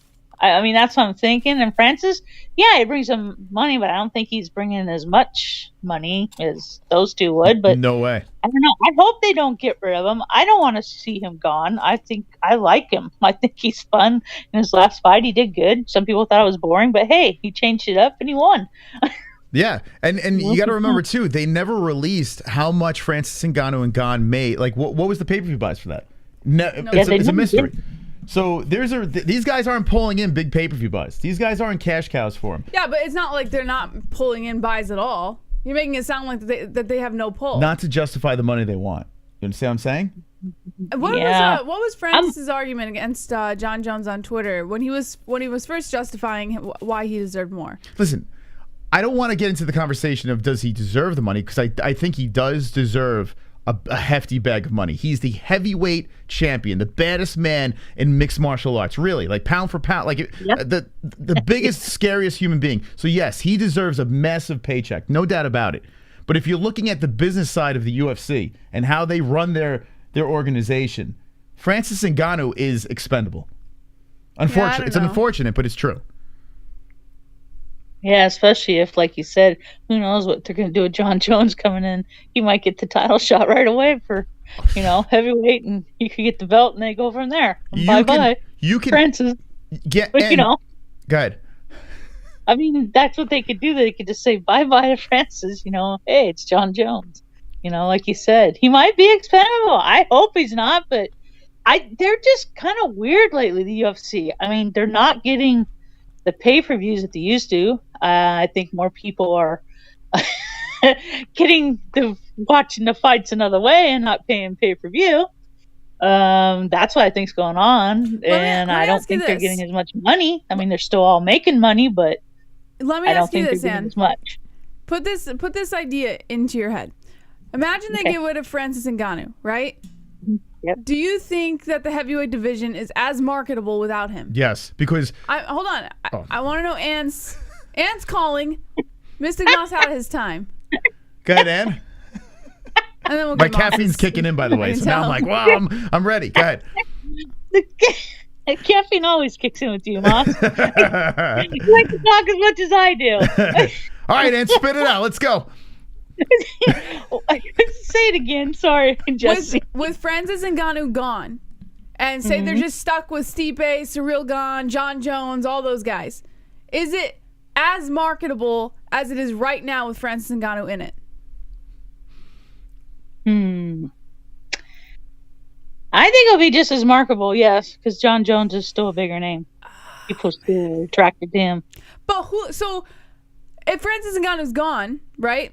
And Moss, let me get your opinion in just a sec. But if Francis Ngannou's gone, and say like John Jones, say they want to give John Jones a title shot and this and that, and you got these guys slowly rising up, but really we're only focusing on like maybe the top 5 of the division right now. We're not really focusing on very many on the rankings for that division. So it's kind of like they're all going to fight each other, and then what? Like there's nobody left, So like I think with having Francis Ngannou there, it kind of gives a few more matchups that make it a little bit more marketable right now. All right, can I talk yet or no? Go for it. Listen, Jess. Yeah. Francis Ngannou gone. John, you may as well just put the belt around John Jones's waist. Just give him the belt. He's going to be the champion. It's inevitable. He's going to fuck up Stipe. He's going to grab the belt. There's a gazillion matchups that never happened before. If Francis fights, there's matchups that already happened. And some like you got matchups that bored the fuck out of us. People didn't like the Gane fight. I liked it. People hated the Derek Lewis fight. If Derek Lewis finds his way back up there again, Derek Lewis is another one. Who else we got there? Rosenstrike? Stipe Miocic, we saw him multiple times, and now we know what he could do with him. Biggie Boy, Rosenstrike. Are you kidding me? Like, what are we talking about? Tai Tuivasa, interesting. But you know what? Tai's interesting with Bones. Honestly, I think Tai Tuivasa is more of like a fan. I got to be honest with you. I'd rather see Tai Tuivasa versus John Jones. Listen, I'd rather John Jones. It's Johnny. Yeah, I think it's going to be no matter what. I think people just like watching him. Like we all know all the stupid stuff he's done, and when he was fighting, we still went ahead and watched him and tuned in. Yeah, even me, I don't know. I'm totally against that. What he's done, but I still turn in, and also McGregor. I love McGregor. Cowboy's my favorite fighter always, but I love McGregor, and those guys. There's always gonna be a controversy, but I always want to turn in to see them. I always want to, watch them fight. Yeah, but don't you feel like we've already seen the John Jones era, like when he was champion at light heavyweight and just knocking people over. Like we already saw that era. We saw that champion. Wouldn't you rather see the potential for someone else? Like you want to see the John Jones era again at a completely different division? Here's the thing with John Jones. People love him, people hate him. And it's very passionate. When he tweets, everyone's retweeting and yelling and screaming. That's just because he's always getting in trouble. There's always drama surrounding him. When Francis Ngannou tweets, no one gives a fuck. Nobody. Yeah, I don't see as much. Yeah, and same with like when you do McGregor thing. Hey, McGregor's he's in everybody's mouth again. Same with John Jones. It's just I don't know. If you ask people that don't really watch the UFC too much, and I think most people are going to say they know McGregor, and they're probably going to say Jones. Of course. Yeah. And I don't think they'll know pretty much anybody else. They might know Cowboy maybe, but I doubt it. But that's I don't the know. whole point. Like, the whole point is to try and I totally get where you're coming from, man. Like, it makes perfect sense, right? You want to cater to the casual fan. But I guess, like, maybe I'm looking at this all wrong because the way I look at it As a fan, that's how you're looking at it. Well, no, I'm It's trying not to wrong. look at it as a business person too. I'm thinking the UFC, yes, they're catering to the casual fan by putting the name value in there. However, once that name value is gone, what do they got? Right? So they have to keep feeding that name value, and the only way to do that is to open the doors to new people, to new names coming in and making a statement as a fighter. Okay, let me ask you this. You can't just have the same names coming in there. I'm going to ask you, Jess. Ready? John Jones versus Stipe Miocic or Francis Ngannou versus Stipe Miocic? We've already seen Francis. What would you Stipe. rather see? I know. Obviously, John Jones Stipe Okay. because we All right. haven't seen it yet. Rapid fire here. Okay, ready? John Jones. I want to go down the rankings here. John Jones versus Tai Tuivasa or Francis Ngannou versus Tai Tuivasa? Either one will Which one would you rather satisfy me. see? But which one would you rather? You can't ask me because I'm a Francis Ngannou fan. Okay, so but answer I'm honestly. going to say Francis Ngannou. Okay. John Jones versus Curtis Blades. How do you? The guy went viral on Twitter, for God's sakes. Or Francis Ngannou. Didn't that fight already happen? Yes, Blades? it happened already. So John Jones. I understand the point you're trying to make. Tom Aspinall. All right, I get it. I understand. You're saying these fights haven't happened yet. Let's line them up. But I think you're missing what I'm saying is we're not really opening up the potential to new names to grab a casual fan. Jesse, I'm gonna put the top. There's no ones. The top 7 guys I'm going to put up against Francis Ngannou or John Jones. And if I were to ask you honestly, which pay-per-view would you rather buy? You would pay more for the John Jones ones than the Ngannou. You're answering, that's the question. No, I understand where you're coming from. I'm not saying you're wrong. And I'm not saying anybody here is wrong. You're all entitled to your own opinion. This is just kind of where I'm coming from with the whole heavyweight division thing. Like, I think that this is why I don't think the UFC is going to let Francis Ngannou go just yet. You understand? Like, eventually they might. But I think they're going to negotiate something, at least for a couple more fights. Here's the angle. Let me go on the other side. The reason why the UFC should keep Ngannou, one, you have fans like Jesse and myself. I want Ngannou to stay in the UFC. I'm not trying to come off as an Ngannou hater in any way. I'd rather see Ngannou stay in the UFC for sure. And Ann as well, right? Yeah. But Africa, right? Oh, it's cater. Yeah. So there's the but angle. They've got Usman and Adesanya They to do do. that.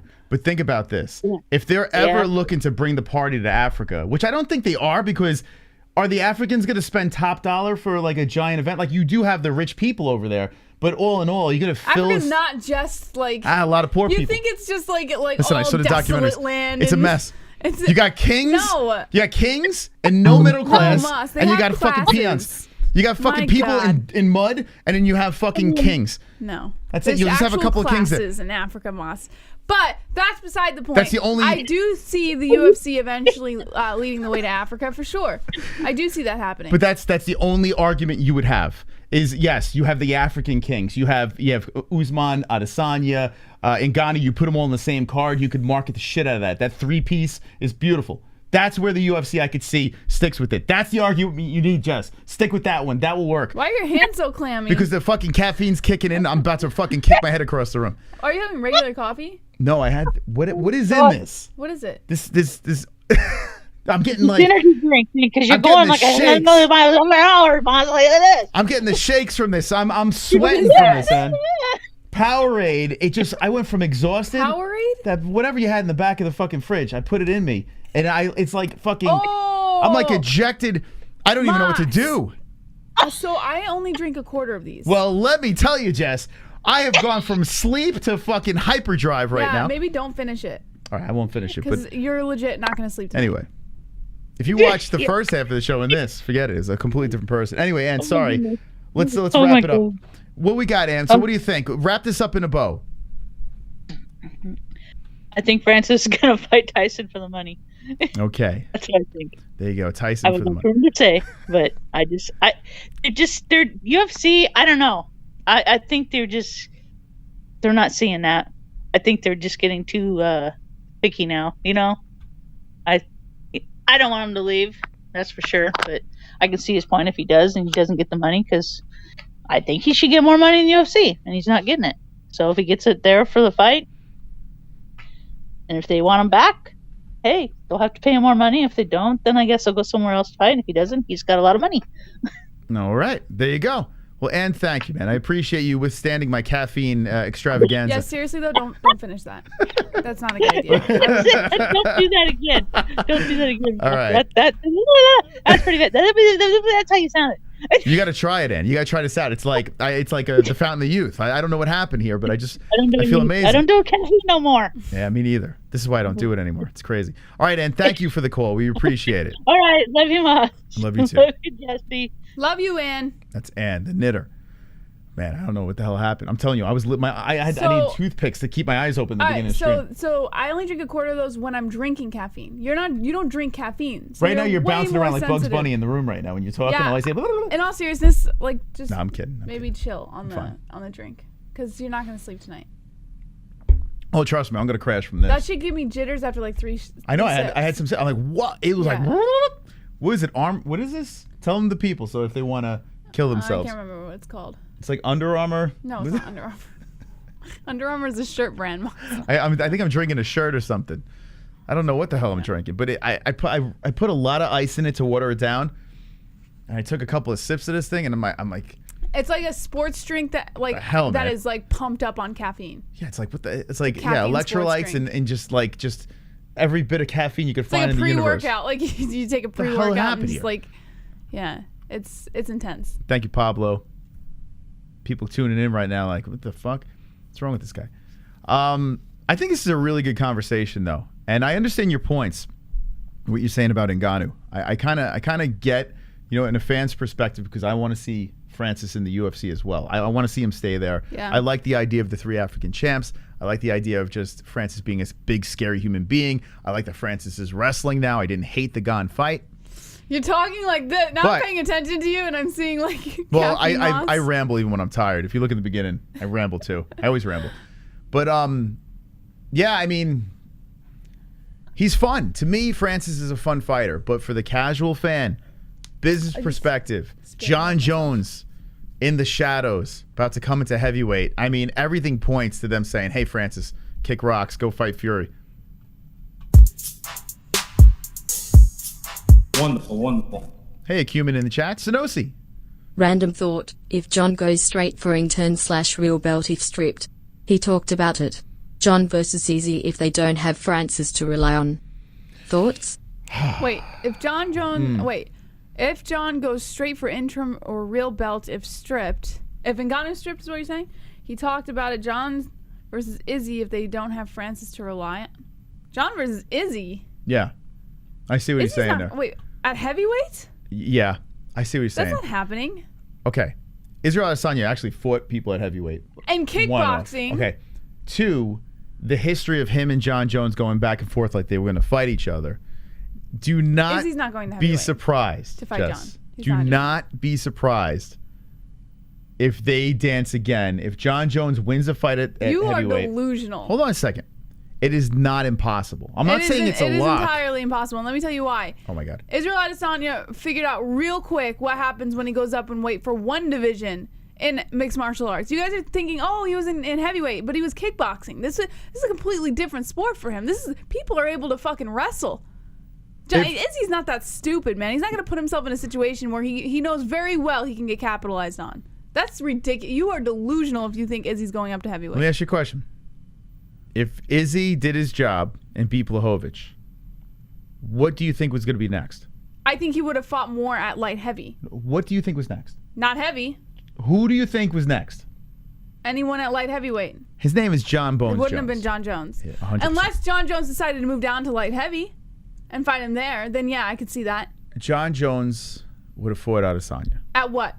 Light heavy? Probably light heavy, yes. That makes sense. Yes. But not at here's heavyweight. The deal. But Jesse, we just saw Devin Clark versus William Knight at heavyweight. 2 completely different fighters. 2 non-heavyweights. 2 fighters who are also very well-rounded on the ground, and Israel Adesanya, may I say, is not. Jess, I don't know. Don't Jess me. You know for a fact it's completely delusional for you to think that Izzy's going to go up to heavyweight at any point. You're saying it's impossible.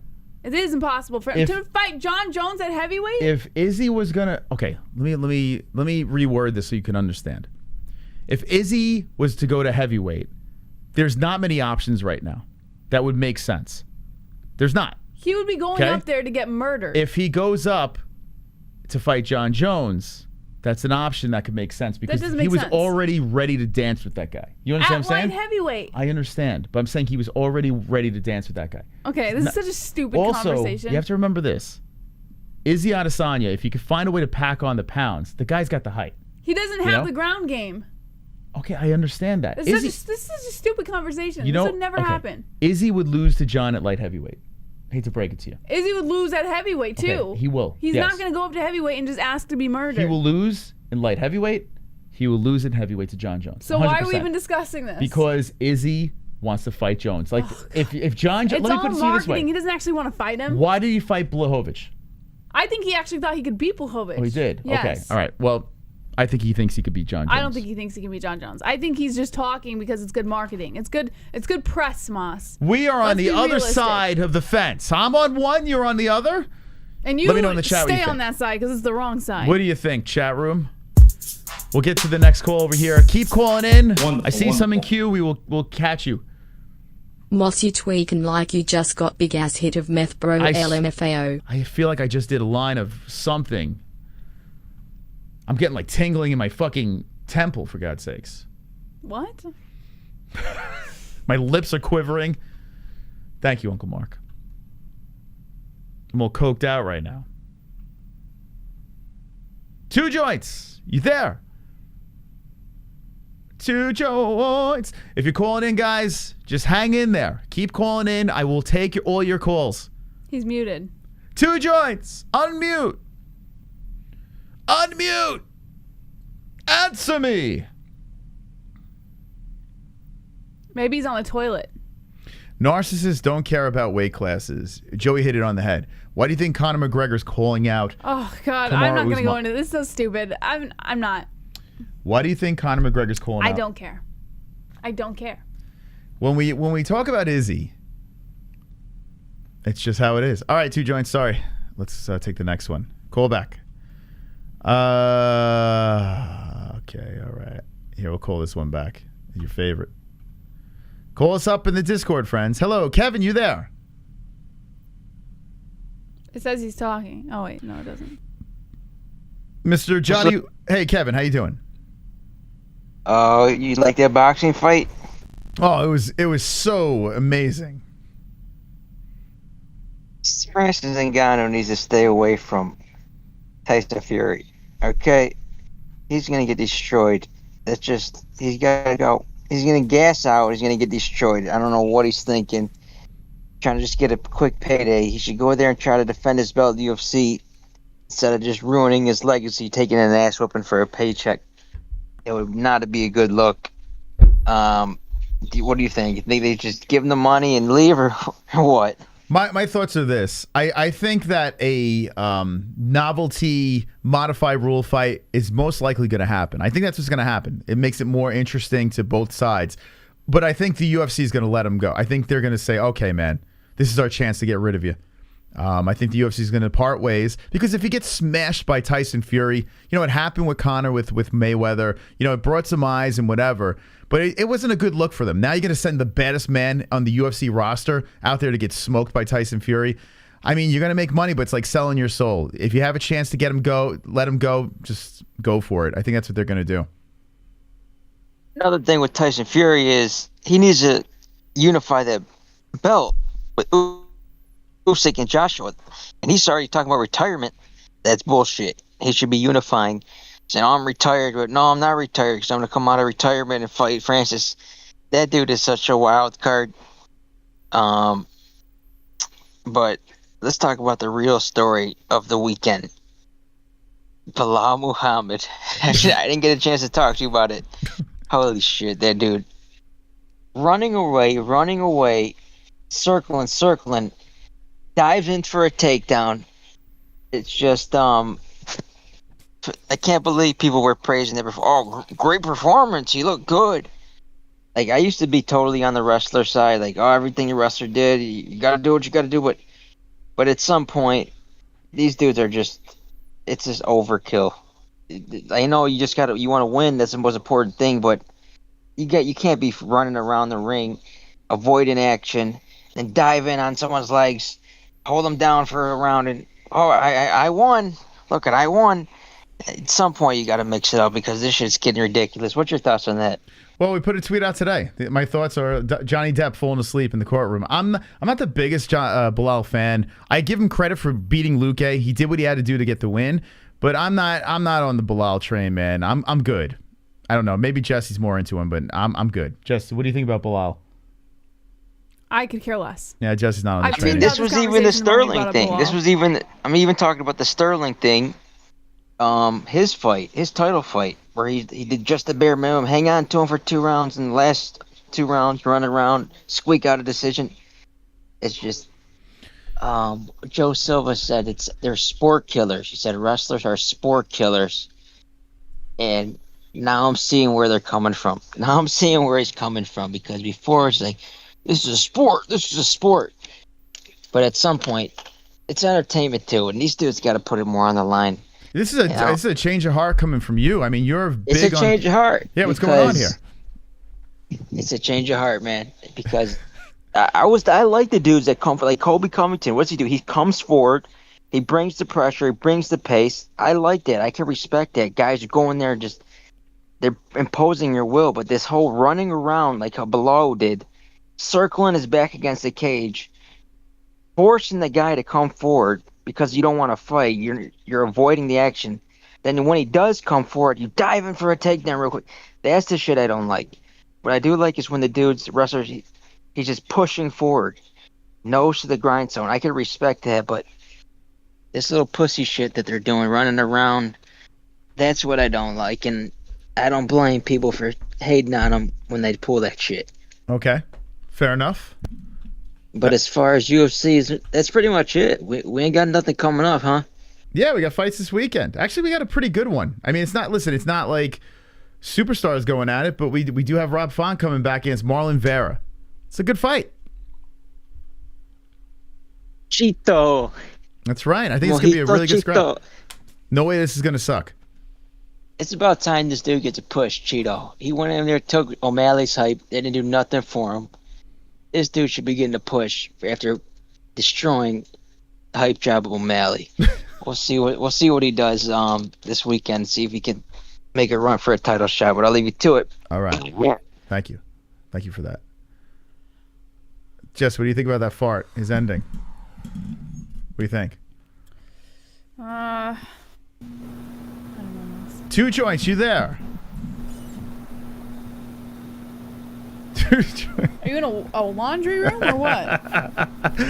2 joints. Hey Chris, how's it going? Hey, what's going on, man? How you doing? Oh, I'm doing really, really good. Jesse's a fucking psychic. I was literally pinching off a loaf when you guys were on the fucking phone there with fucking Dummy there. So you know how I know this, 2 joints, because whenever I'm on the phone with someone and they're rambling on and on and on, sometimes I mute my phone so I can go take a piss. Well, it's kind of ironic you say mute, because every time that All I Want song comes on, I can't get to the fucking button fast enough. I'm telling you, I need that shit on speed dial. Sorry, Chris, I love you, but your singing's utterly kind of sort of weird sometimes. But I mean, what is it? What song is he talking about? What song? Hey, Chris, that your All I Want song there, the customized belts, and then you come on screaming like a fucking banshee there. It's pretty cool. Oh, so yeah, exactly. Listen, but you know what? You're talking about the belts right now, and that's what they want. What kind of belts are they? Chris, the only belt I want is one across my ass from an Asian hooker. I mean, I hate boxing, bro. I hate to say it, but I like hockey, Chris. And on a really, really mean, vicious night, there might be 4 or 5 fights, and there'll be different guys fighting, and like just instant carnage, man. You blink your eye, and there's a fucking minute-and-a-half scrap, and I don't know. I mean, UFC is just way for me. I'm not into boxing. The same 2 guys slugging it out. It's like a fucking seniors chess game, and I'm just not into it. You know what I mean? So, I mean, I know there's KOs in the first couple of minutes or whatever, but I mean, it is what it is. But actually, Chris, more importantly, I'm pretty intimidated by the call tonight, because you're fucking jacked up like Matthew Klein Cater, and Jesse's sipping on some Ben and Jerry's or whatever. I don't know fucking how I'm gonna fit in here tonight. Holy shit, bro. Yeah, I mean, listen, you gotta bring the energy for sure. Oh, I have some energy. I was gonna tell you what happened to my RV today, but I'm afraid Annie will fucking lock Mike up in those fuzzy cuffs and we won't talk to him for a week. I had a serious surge of power in my fucking RV today, and I had an outlet fucking literally smoking, so I had to get an electrician over here. And oh shit! Holy fuck! Yeah, it was a surge. So sorry, Uncle Mike, your dick's gonna be raw by fucking midnight. But that's not my fault. I mean, Annie gets turned on by guys in fucking dumb hats and fucking surge like one word woman. I love Annie, man. Mike's a lucky guy. You know what I think Sorry. sometimes? I think sometimes like Two Joints has all these like running jokes in his head like piling up, and he needs a place to spill it, so when he calls in he's like, okay, this is my opportunity, and he lets all the jokes out at once. You know what he reminds me of? It's of? like a roller coaster. You got to keep up with him in order to understand what's going on. You remember Howard Stern had Evil Dave Letterman? Yeah. He sounds like Evil Dave Letterman, where he would come up and it was the David Letterman impersonator, and he would just tell like shitty jokes. You kind of have that same delivery. So do you write shitty jokes? Come on, Chris. I mean, shitty jokes. Like when you were talking about Africa and mud and rich people, all I could think of when you said Africa was those women in the National Geographic books with the big, huge tits. Like those chicks need some sheath or something. You're right. I love it. Did you ever? Let's get honest. Like that's borderline porn for these kids, man. I don't think any kid under fucking 15 should be looking at those yellow covered fucking smut books. Can we change your name? Can we have a name change to Canadian David Letterman or something like that? Can we do this? Canadian Dave. Canadian Dave or you something? Know what? I was never a big fan of David Letterman, to be honest with you, man. He's just stale. I mean, Stern was the boss, the king of everything. You know what I mean, Chris? You watch all the shows and listen to him on the radio, and I want to give you a master. I want to give you like a setup of jokes where you do like a monologue. Like anytime he calls, like we have him like just every show we'll have Two Joints calling. Yeah, like he does an opening monologue. Canadian Dave, not Two Joints. Canadian Dave, yeah. Yeah. Come on, Canadian Dave. What do you think? Canadian Dave. You know what? Moss, I love you guys, and whatever you want, I'll do it. Like, yes, sure. Gotta love him. Canadian. Give him a round of applause Canadian in the chat for Canadian Dave. He has no more Two Joints. Canadian Dave. That's it. Canadian Dave. Wonderful. There we go. Right? That's awesome. I love it. Cool. All right, so Canadian Dave. I'm trying to think now that you got that. Yeah. Now what do we do? Now that he's a character on the show. And this whole RV thing. Throw something. Yeah, go ahead. Yeah, well, throw something at me. Maybe I can do a quick wordplay. Just, you know what I mean? The RV's a fucking survival fucking thing right now. I mean, there's nowhere to rent, Chris. So it is what it is. I work at a hotel, and it's starting to get really busy here. So there's lots to do. But I mean, I'm lucky. So. I'm just thinking about David Letterman right now. So you know what would be cool? Like we watch these live streamers, and they're doing RV streams. You should have like an RV live stream with Canadian Dave, you know, where he just kind of sits there. Create a channel that's named Canadian Dave. The Canadian Dave channel, right? What do you think? You know, it sounds really super cool, but I'm super, super shy. Like, I mean, this is just perfect where I'm calling. You can't see this fucking face, and you can just hear my voice, right? Fair it's like enough. a really cool radio show. But I mean, maybe at some point I'll grow some balls and maybe decide to get a channel. But there's so many channels out there, and some of them are just fucking pathetic. I mean, Jesus Christ, Cameo. You got all these fucking losers that couldn't get a job at Walmart if they tried, and they're trying to sing fucking in front of 50,000 people on the internet. Jesus Christ. Oh, fuck. No, that ain't happening, man. People keep the lights on in all different ways now. It's kind of wild, man. No one wants to become a cop or a police fireman or whatever, lawyer, doctor. Everyone wants to be an influencer.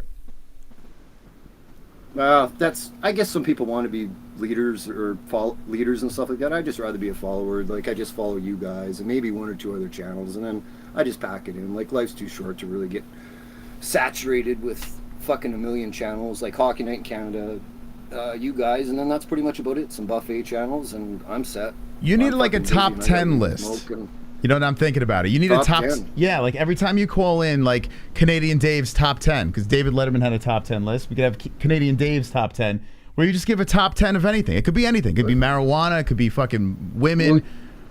Well, you and Princess there, get some ideas together. Have a few makers, Mark, and fucking DM me. I mean, I've already got a top 10 list, and I'm just going to give the number one person on the top of the list, and that's for this channel. Okay. Michael Anzalone. There you go. Powerful Lands alone, man, #1. So that's the list right there. How about this? We'll make it easier on you. We'll make it a top 5 list because the 10's a lot. So if you, anytime you call into the show, if you could make a top 5 ice creams, cakes, whatever it is, it's got to be Canadian Dave's top 5 list. What do you think? That's some top 5 thinking, Chris. And okay. We're definitely going to work on that. So. All right. I love it. There we go. I can't you're wait. You're officially in. All right. Okay, you guys have a good night, and thanks for everything, and let somebody else on this line. All right. There we go. Canadian Dave live on the show. That was one of the best Canadian Dave calls ever. Canadian Dave. His top 5 list. Maybe if it works out and people love it, we could put like a thing on the website where we have Canadian Dave's top 5 booties in the UFC, top 5 racks, top 5 bulges, top 5, I don't know. Love it. Canadian Dave's top 5. Call into the show. Jump in our Discord. There's a link in the description down below. You find our beautiful logo. You click on it. You hit the little phone, right? How do you do it? Click on the name of the profile, the MMA-Holes, and then go to the DMs and click the call button. Little phone icon. It's not hard. That's it? It's not hard. It's that easy? It's that easy, Moss. All right, so if you're just jumping in, we're talking about a lot of things, but Tyson Fury versus Francis Ngannou is the big story. Is it going to happen? Under what promotion? Will Ngannou stay in the UFC? You know, my thoughts have changed throughout the show, but now they're solidified. And I think the UFC might cut the cord. They might say, see you later, Francis. I hope that's not the case, but they might say, hey, peace out. Go make your money with Tyson. As much as I would love to see him stay with the UFC and fight Tyson Fury, I think that'd be fun. Modified rules. Let's go. What do you think about this poll here, Jess? The poll? The poll. Fury 70 and Ngannou 30. I mean, it makes sense. I mean, Fury, listen, I don't know. Ngannou's a heavy striker, man. We've seen Fury get knocked down before. And Ngannou's not really a one-hit wonder. So I would probably pick Ngannou. Modified rules, too, we're saying. So basically... I'd probably pick Ngannou. You would pick Ngannou? Yeah, maybe. I think I would. Interesting. Yeah. Very interesting. All right, we'll keep that poll up. I have a cute story to tell you. Completely irrelevant. Okay. But I think you get a kick out of it because it's your little bean. So you know how Ellie has been officially weaned off of her nighttime bottle to go to bed? Yes. So she's looking for other soothing tactics, I guess, since she doesn't have the bottle. And now when you're holding her to put her to sleep, she grabs your ear and she starts playing with your ear while you're swaying her to sleep, Moss. So if you're ever putting her to sleep, be prepared. Your ear is going to be played with by little tiny baby hands.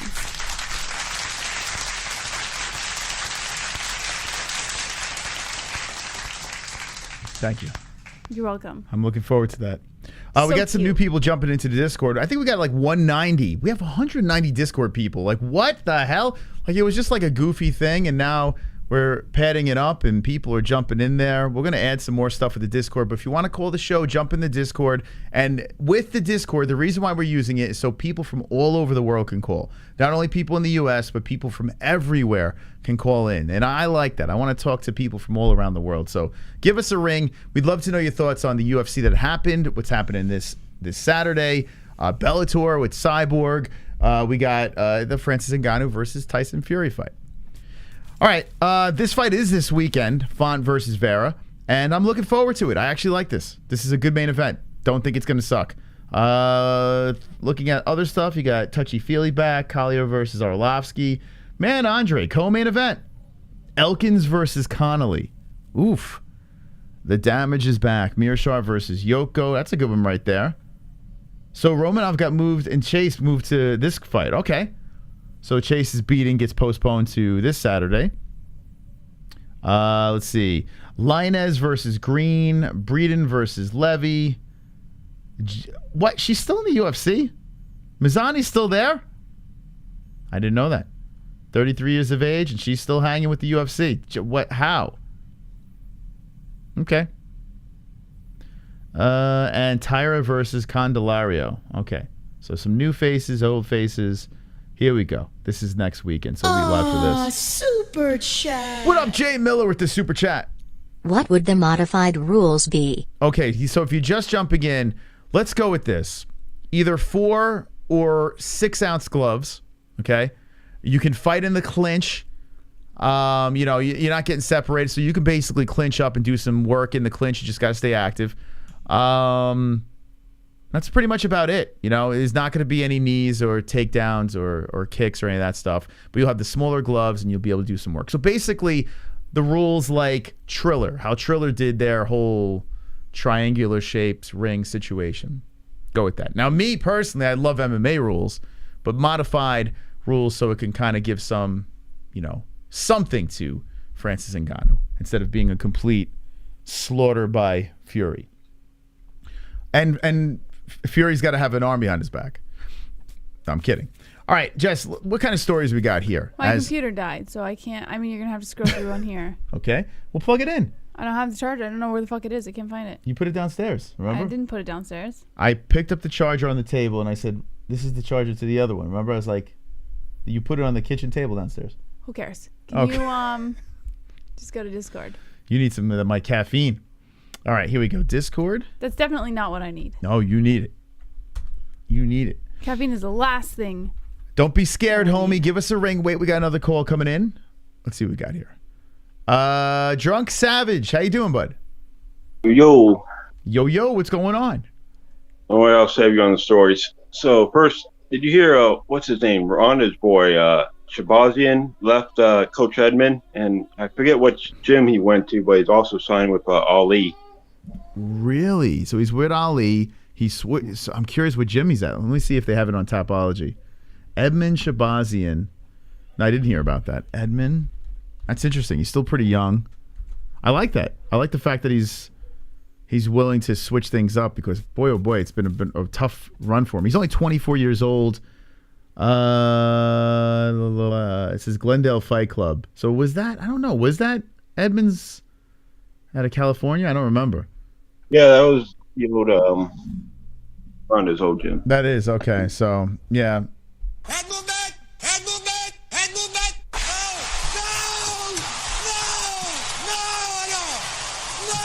Okay, so that's interesting information. Yeah, let's see if he can turn things around. Cause at one point, yeah, he was looking like a real killer. Yeah. I mean, people were saying, including myself, that this guy was going to be the youngest champion in the UFC. Like, I was actually buying into it. Now on a 3-fight skid. Yeah, everyone who says they're going to be the youngest fucking champion, that doesn't pan out. Just look at what's her fucking name, Macy Barber. Well, she's back in business. By the way, Kainoto in the chat says you sound like you sound British. Are you hanging out with Johnny Depp? What's going on? No, I've been hanging out with BLT. BLT? Okay. So you're getting his British accent. I don't hear British, but okay. What else is on your mind?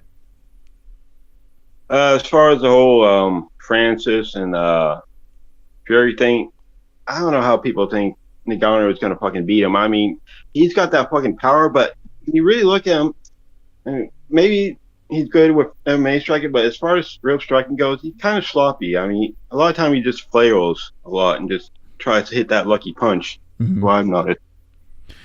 Yeah, that's why Deontay Wilder was one that was more interesting to me. I hope if they do modified rules, it can sort of, even the playing field. But yeah, even with that, I would probably still pick Fury. Don't forget, Fury, it's got that juke and drive, and he avoids all them fucking punches and shit. So it's gonna be tough for Ngannou to fucking land on him. More importantly, and we'll get back to that. Is this true? Johnny Depp lost his case today. Is that true? I didn't hear that shit. I thought Amber was looking pretty bad there for a minute. Yeah, I was actually watching some of the live stream, and everyone and their mother, I couldn't believe it. They had like 500,000 people watching one stream, and this is one of so many streams on the internet. And that's a massive, why? It says the Depp Heard case, defamation trial, Virginia is strange. Johnny Depp denies claims. Johnny Depp concludes testimony in defamation case. I don't know. I don't see anything about a conclusion. No, I think that's fake news. God damn it. Kainoto's trolling us again. I've seen some of the highlights and the funny bits, but I can't watch the whole fucking thing because the look on her face, that fucking sourpuss. Oh, yeah. God, I just want to slap her.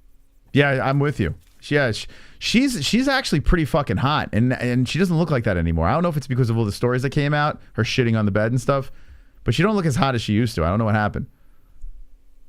Yeah, she was pretty hot there for a while. Yeah. And all these stories, yeah. In that Aquaman shit, I'm like, holy shit, look at this girl. She's something. She's Vava Vu. I mean, look at her. But yeah, now not so much. That's crazy. This whole thing is nuts. By the way, did you hear Howard Stern? Yeah, he did a whole thing on the Johnny Depp thing. He hit it on the head. It was so goddamn funny. He went on and on making fun of Johnny Depp's accent, and it was hilarious. If you get a chance, try to find it on the internet. It was so fucking funny, man. It was like it was old school Howard just ripping on this case. It was amazing. Check that out. I've been listening to Howard in so fucking long. Yeah, it was good. It was good. Gave me tingle in my funny bone.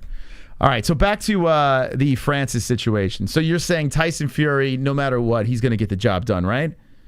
Oh, no, not no matter what, because, Ngannou's got that fucking power. If he lands a good shot, Tyson could go fucking down for the 10 count.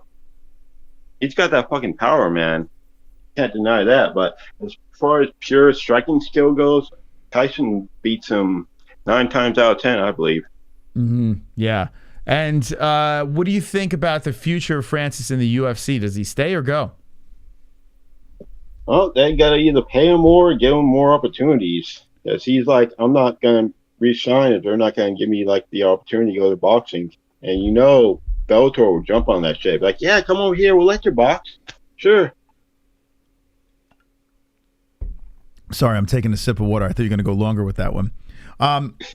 I got to rehydrate myself from all that caffeine I pumped into my veins. Yeah. Okay, so we're kind of on the same page with that. Anything else on your mind? Yeah. Talking about this card, I was wondering, you think they matched together two chicks that kind of look pretty managed, like trying to fool the casuals? Like they'd see the poster and be like, oh, 2 guys are fighting. It's not a woman's fight. I think there's more of a chance of them saying, hey, let's capitalize on the gay community. I think it's more of a chance of that. Because I don't know. I don't think they'll look like guys so much. I mean, Andrade does have somewhat of a feminine face. Now, the rest of her physique, not so much, but I don't know. Put mustache on her. She can pass as a man. Come on.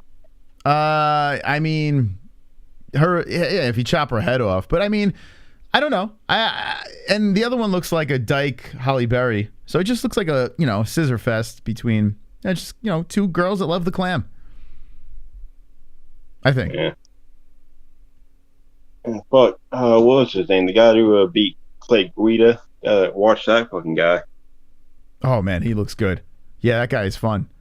It's a pleasure to watch a guy with that sort of skill on the mat. The way he's just rolling around and he's a threat from any part. Yeah, he was fun, man. Guida, he must have been so frustrated fighting this dude. Yeah, man. He's definitely one to watch. I think he could go far. Yeah, absolutely. I think he's one of those prospects to definitely look out for. There's no doubt about it. He's still pretty young too. He's 26 on a 4-fight win streak. So yeah, look out for Claudio Puelles Martinez. Oh, 5-fight win streak. Excuse me, 5. Nuts. All right, John. So you see, Mike Jackson's Twitter recently? No, I've avoided it at all costs. What's going on?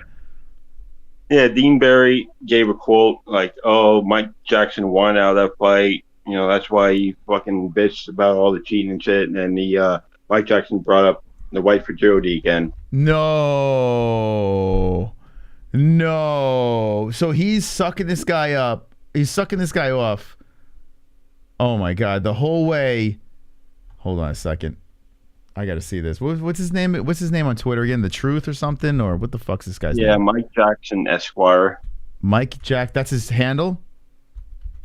I think so. Just type in Mike Jackson. It should pop up. No, he doesn't pop up. I'm not following him. So ESQ. What's his actual handle? ESQ. Pop up. Here we go. I got him now.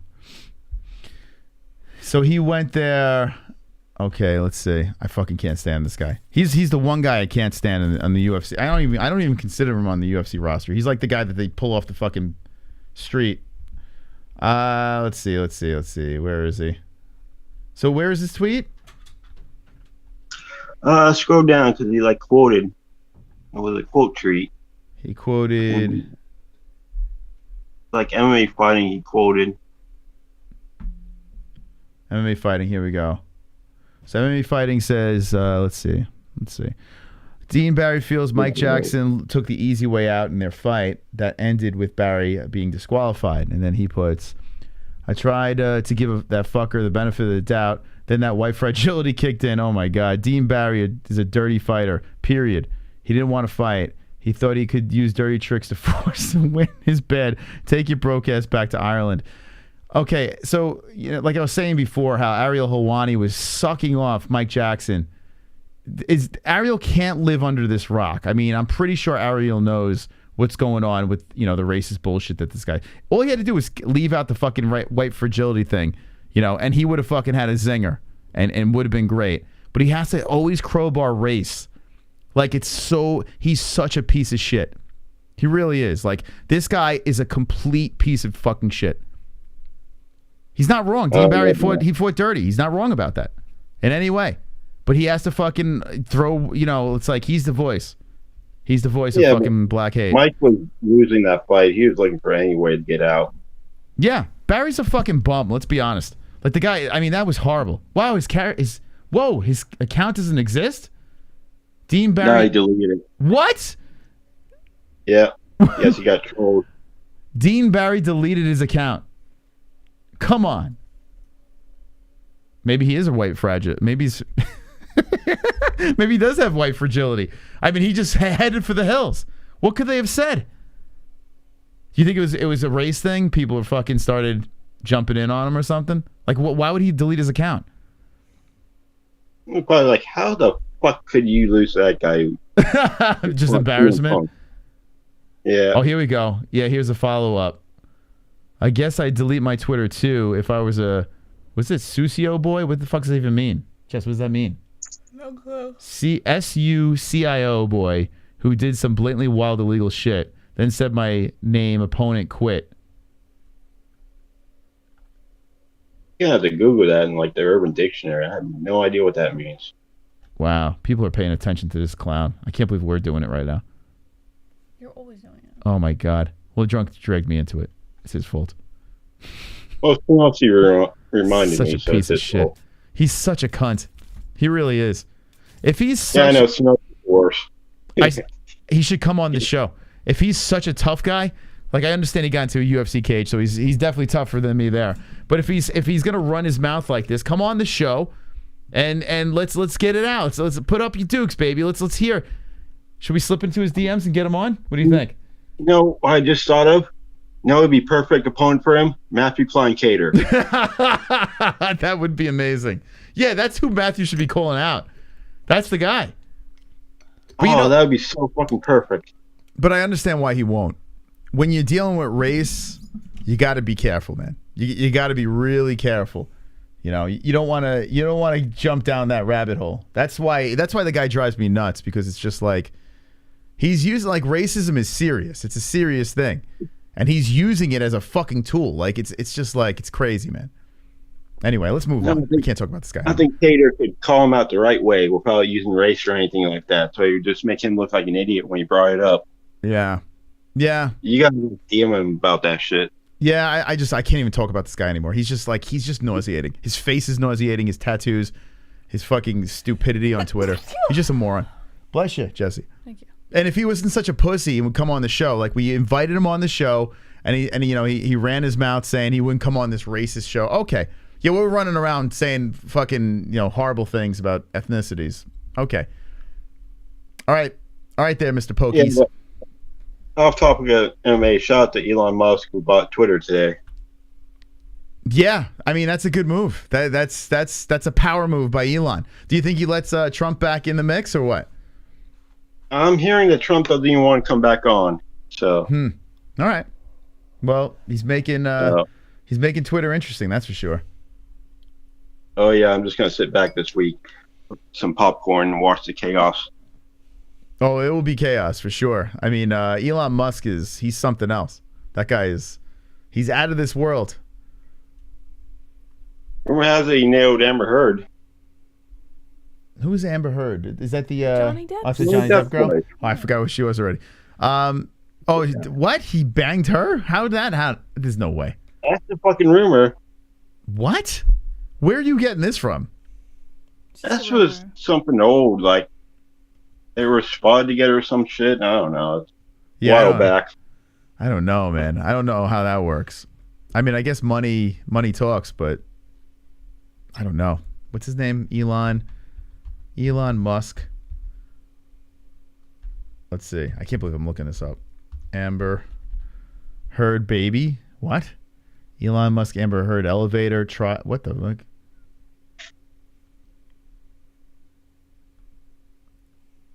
Johnny Depp to investigate whether Elon Musk fathered ex-wife Amber Heard's daughter. What? What is this? There's a lot of articles says about this. busting fake report. It's a fake report, Mom. Oh, it is a fake report. Come on, drunk. What are you, the Inquirer? What's going on here? That's what I've heard. People were joking about it. That's another Howard Stern character. This was years ago, though. They used to have a character that would call up and... oh, no, I'm sorry. That was an SNL character. What was it on the Weekend Report, Weekend Update, or whatever the fuck it was called? Where he's like, I don't know. And he would start just telling lies. It was that fat guy. What the hell was that guy's nname? Oh, the fat guy with the gray hair? Yeah. The uncle something. He was like drunk. I don't know. Yeah, actually, was he a drunk? I can't think of his name. I think he was drunk, too. He was like... I don't know. This is what I heard. That's what you got to do. All right, that's your character now, drunk. Okay, I'll take it. I'm almost ready, so. Just spreading fake news. Fun fact, we wanted that on the website. We wanted someone to write articles of fake MMA stories and throw it out there. We thought that was hysterical. But now they have 1 million Twitter accounts like that, so that ship has sailed. Yeah. All right. Anything else, Drunk? And I was seeing Rogan talking about because of his cancel culture bullshit. He just got 2 million more subscribers. We need to get the MMA-Holes canceled. Come on, what are we doing here? We've been canceled multiple times. You know what? With YouTube, it gets tricky, but who knows? Maybe we got to go to Spotify. We got to completely sell out. If we sell out completely, then we can get canceled. Right now we haven't really sold out. So, one day. Yeah. So. All right, so Jesse, so got the kidney stones? Yeah, as far as I know, it's just one. That's what they said. It was just one in my right side, in my right kidney. But I'm still in pain. Still haven't passed it. Listen to a bunch of Rolling Stones music. Maybe that'll get it flowing. Nice. All right, I'll do that. You're taking. But no, seriously, I heard that bananas are good for it, and a banana a day will keep that from happening again in the future. Bananas? Bananas. Interesting. It helps. And not your banana, Moss. Don't get that out of your head. Well, you also heard that Elon Musk and Amber Heard were banging too. So I don't know about this banana thing, Drunk. Well, it's a banana. Well, in fairness, everyone said lemon juice, and I've been drinking lemon juice since I got it, and it still hasn't done anything. So. Yeah. Well, Google it. Check up on me. That's like my grandfather used to shove garlic in my face. Anytime we would get sick, he would shove a clove of garlic and be like, "It makes you feel better." And like, what? He sounded like a Jew. He wasn't even Jewish. He was. It makes you feel better. Yeah. Yeah, it doesn't work. Need some old one from Sicily. They got all the fucking cures and shit in this chat. Yeah, I know. Everyone's got all those. It's so funny, right? They have herbal remedies and fucking eat this and that will go away. Nothing is backed by science. It was like the whole the apple cider vinegar when I had the heartburn was just destroying me. Apple cider vinegar. It's like that. There's no scientific study that works. Zero. I've looked it up, but I tried it. It doesn't work. No, it's not. It's not genetic, Canado. So it is genetic. Kidney stone disease is genetic, but what I have, there's two different things. There's one that is genetic where people just get it, and then there's another one that I have, which is when you are just severely dehydrated and you don't take care of yourself, and then minerals build up, and you'll get it like once in your life. And when I was talking to the doctor, since I've never had kidney stones ever before in my entire life, and this is the first one that I've had, and it was right after an event where we were drinking pretty heavily and I got severely dehydrated. She's convinced that it's It's the second one. It's not genetic, and nobody in my family has ever had kidney stones. So, yeah. Once this one passes, chances of me getting another one are pretty slim. There you go. As long as I take care of myself. Oh, so Jesse peeking the trash can again during the baseball game? No, she didn't drink at all. I It was can't a kidney drink. stone. Yeah, I can't Yeah, drink. I did the drinking for her. Got the crowd going. Got the crowd all fired up. All right. Yeah, just shout out to the glove touch. He say he got hired by some fucking MMA Bananas or some shit. Nice. He got hired. That's awesome. Good for him, man. That's great stuff. Some All right, bananas. later, bye. All right, take care. See, Drunk's glove touch got hired by something that can cure your kidney stones. Yeah, let me look this up. How real is this? Oh God! Now see, don't tell her these things because she's going to start going down this rabbit hole. I don't think bananas would work, but you never know.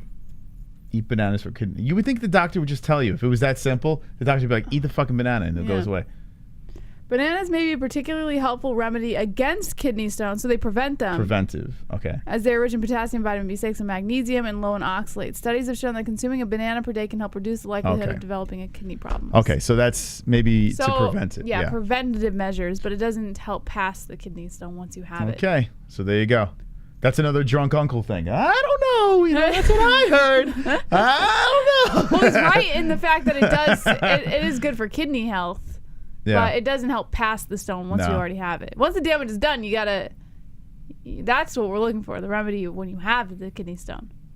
Okay, give me some news here. If you want to call in, we're going to leave the Discord open. So if you want to call in, we'll keep an eye on the Discord. But what kind of stories we got going here? All right. Dan Hardy says, add up all my UFC paychecks. I'm making more in boxing match versus Diego Sanchez. So I am losing. I never had interest for this fight, but I'm severely losing it. Like I don't care about Dan Hardy. I honestly want him to go away. Like I'm so sick and repulsed by it. I don't know what it is. I just can't get on board. I saw his face on Ariel. I'm like, yeah, I'm good. I don't know. Why did you turn that on, by the way? So I turned it on because I thought it might actually be interesting. I used to love Dan Hardy. And I gotta be honest, he's such a prick. I sat there and I literally tuned out. I ended up doing groceries instead. Like I just can't fucking listen to him anymore. He's like an obnoxious prick. No, it was just boring. Like I had no interest in what he had to say. Yeah. It was weird. Anyone still a Dan Hardy fan? Like, I mean, it's just like he's the fast forward part of the interview. It's like, go away. We don't. All right, you're fighting Diego Sanchez. Fantastic. Congratulations. Apparently, Tyron Woodley turned him down, and he's like, he doesn't know the reasoning. I know the reasoning because he doesn't want to give you like he's already put himself in a position. I mean, he's lost his fights with Jake Paul, but he's still more of a household name now. So what is he going to do? He's going to help you become more of a household name? No, get out of here. You've been talking shit. Get the fuck away. Get out of here, bro. Like he's it's pretty bad. Tyron Woodley's a fucking champion, man. He's like he's an actual UFC champ. Yeah. Putting his neck out on the line, fighting this YouTuber guy. Loses twice, just got knocked out. And let's take Dan Hardy. Sure. You had your day, bro. Get out of here. All right. That's what I got to think about that. Anything else? Nah. Cris Cyborg, or Scott Coker's reacting to Cris Cyborg always, like wanting to go to boxing after her Bellator win. Mm-hmm. And Scott Coker basically said she's always had the ability to do boxing based on her contract. So a completely different song and dance from what Dana White was throwing when Cris Cyborg was in the UFC. Now he's saying, Scott Coker's saying she's always had that ability to box. So kind of good on Scott Coker, looking like the better organization president, in my opinion. Wait, so Pat, I'm sorry, I was typing something really quick. So help me out here. So what's going on? Oh boy, did I have to repeat the whole thing? Well, no, just give me the fucking cliff notes. Cris Cyborg shows interest in going to boxing. Okay. When Scott Coker was asked about it by the media, he said she's always had the ability to box based on her Bellator agreement. Okay. See, it's nice. He's a nice guy, right? He's a good guy. Yes. Cris Cyborg, she's not on a leash. Scott Coker doing the right thing. That's my kind of guy. That's my kind of Coker. But I have some good news for you, Jess. What? I did while I was distracted before. You would think I'm not working, but of course I am because I'm working 24/7. Mm-hmm. And I made a quick call, Jesse, and I have Cris Cyborg here. Oh wow. Okay. Yeah, Cris Cyborg's on the show. Hi, Cris Cyborg. Oh, you're very big compared to me. Yeah, Cris is here. Cris. Yeah, she's really. This is actually gigantic, Cris Cyborg. She's here on the show. Way bigger in person than I imagined. Yeah, Cris. Cris has got a couple of things to say. She hasn't been here in a while, so she wanted to come on and just speak her mind. Jess. Yes, Cris has very nice eyebrows. She does. Yeah. I don't know why I'm here. Just there must be a glitch. Get out of here. Hold on, I don't know. It's the wrong Cris, but Hello, Miss Cyborg.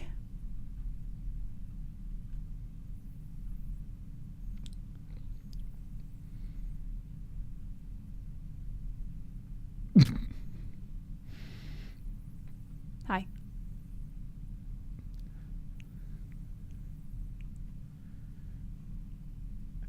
Hey. Hey. Hi, Jessie. How you doing? I'm good, Cris. How are you? I'm doing pretty good. Did you see my fight? I did. You look pretty good out there. Thank you, Jessie. I tell you what, I try to do things in ways where I try to make it exciting for fans, Yeah, it was very exciting. I got to be honest with you. I was kind of bored throughout the entire Bellator card, so you actually lifted it up a little towards the end. Oh yeah, let me tell you something. That bitch had a fucking strong face, but I put a beating on her. I thought she was gonna go down and. Yeah. How long do you intend to fight for? Oh, I'm probably gonna fight into my 50s, and I want to box. Yeah, I want to box Tyson Fury. Tyson Fury. I mean, don't you think it's a little bit of a stretch? Oh yeah. So who do you think gets to Tyson Fury first, you or Ngannou? Oh, I think I could take out both of them at the same time, Oh, really? So like a 2-on-1 thing. So, all right. So who's gonna sanction this fight? Oh, anything. I'm Cris Cyborg, for God's sakes, Yeah. So you can get anything sanctioned. Oh yes. Your teeth are very straight, Cris. Oh, thank you. I got my teeth fixed before the interview. Yeah. How do you keep your teeth so white?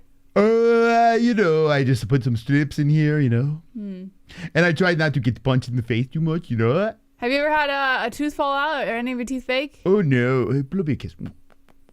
Give me a kiss. Just turn it right. Just put me on it. Yeah, I'm not into that. I'm not into it. Just give me a little bit of tongue, Jenny.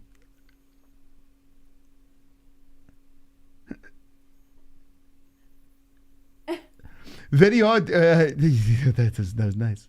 Yeah. I told you that, Jizzy. I got a little tingle in my pants, You got a little surge? Oh yeah. Let me tell you something.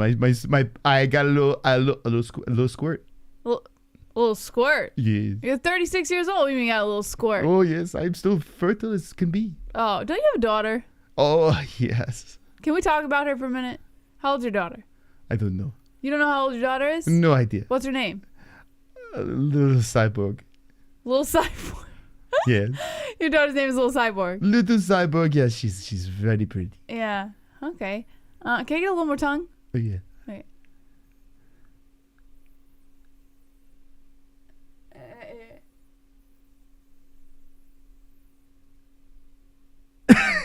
Ooh, that was so delightful. Okay, after I beat Tyson Fury, maybe I'll fight Dana White. He deserves a beat. Yes. I thought you and you know what? You guys did leave off on bad terms, didn't you? Oh, he's such a penis. Yeah, it's true. Yes. All right. Well, I mean, when do you plan on fighting Dana White? Oh, let me tell you, Dana White can catch these hands. You know what I'm saying? Because Scott Coker's a real man.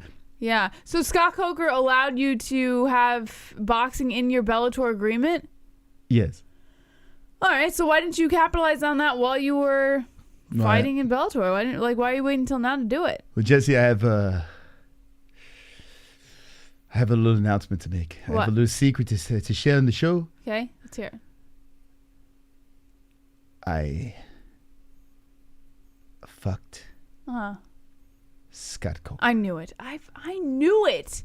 I knew it. Why didn't you just tell everyone sooner? I fucked Scott Coker so I could box. How was it? Well, how big is I this? faked You know what? 2 orgasms. You faked? Yes. Oof. So he's not very pleasing. I was like, oh, Scotty boy, oh, that feels so good. Yeah. Oh, I love how that feels. You're giving me a little bit of a surge. Let me rub that head of yours, Scotty. Coker. Is he at least semi-decent in bed? He has a very small penis. No. Well, isn't he Asian? What? Jesse's not a gook, for God's sakes. Cut it out. You know Jesus. what I'm saying? Why are you using that word, Chris? Ooh. That is completely inappropriate. Insensitive. Yes, very insensitive. Get out of here. I don't want to hear anymore. Get out. Get the fuck out of here.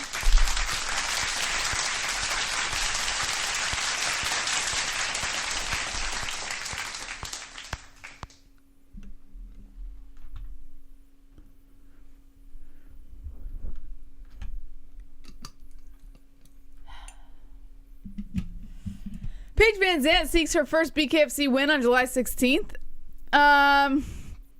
Well, seeks it, but let's be real. She said losing has never gotten easier. She's nearly year-long hiatus from fighting and is approaching its end, and she's eager to secure victory in a competitive setting for the first time in 3.5 years. Van Zandt is set to return to BKFC on July 16th when she headlines the promotion's inaugural event in London. It's an important moment for 12 Gauge, who comes up short on the scorecards in her first 2 appearances with the company against Britain Hart and Rachel Ostovich. Although she does not yet have an opponent finalized, Van Zandt said she will do everything in her power to achieve victory no matter who is standing across from her, because she is not content with the winless stretch since leaving the UFC. Okay. Canelo Alvarez. You ready for this, Moss? It's my son. Yeah, Canelo What Alvarez. MMA fighter is he going to fight?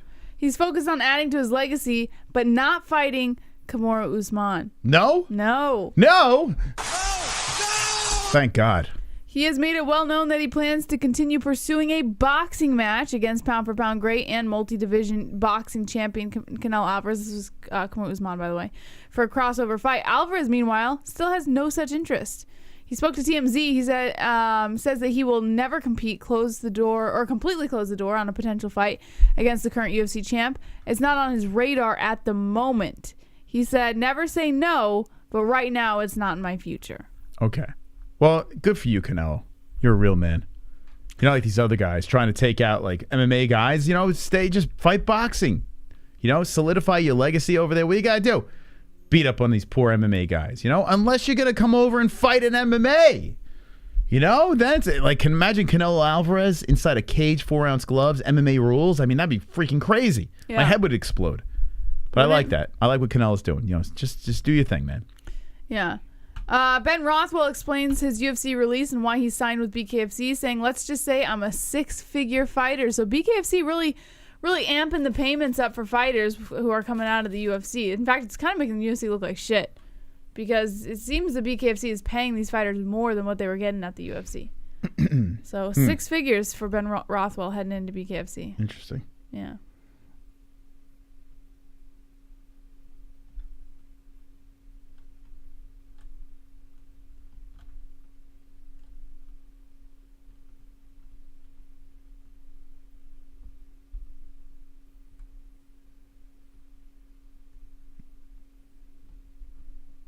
What's up, Ben?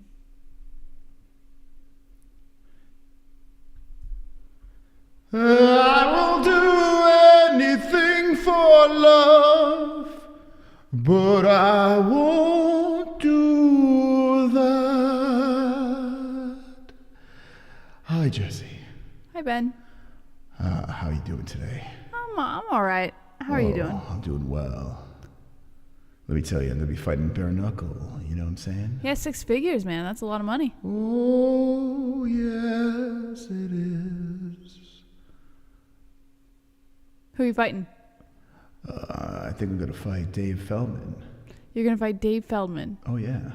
At BKFC for your first BKFC performance. Because I will do anything for money. I mean, wouldn't anybody? Yes. How do you think it's going to feel to get hit in the face with bare hands? But I won't do that.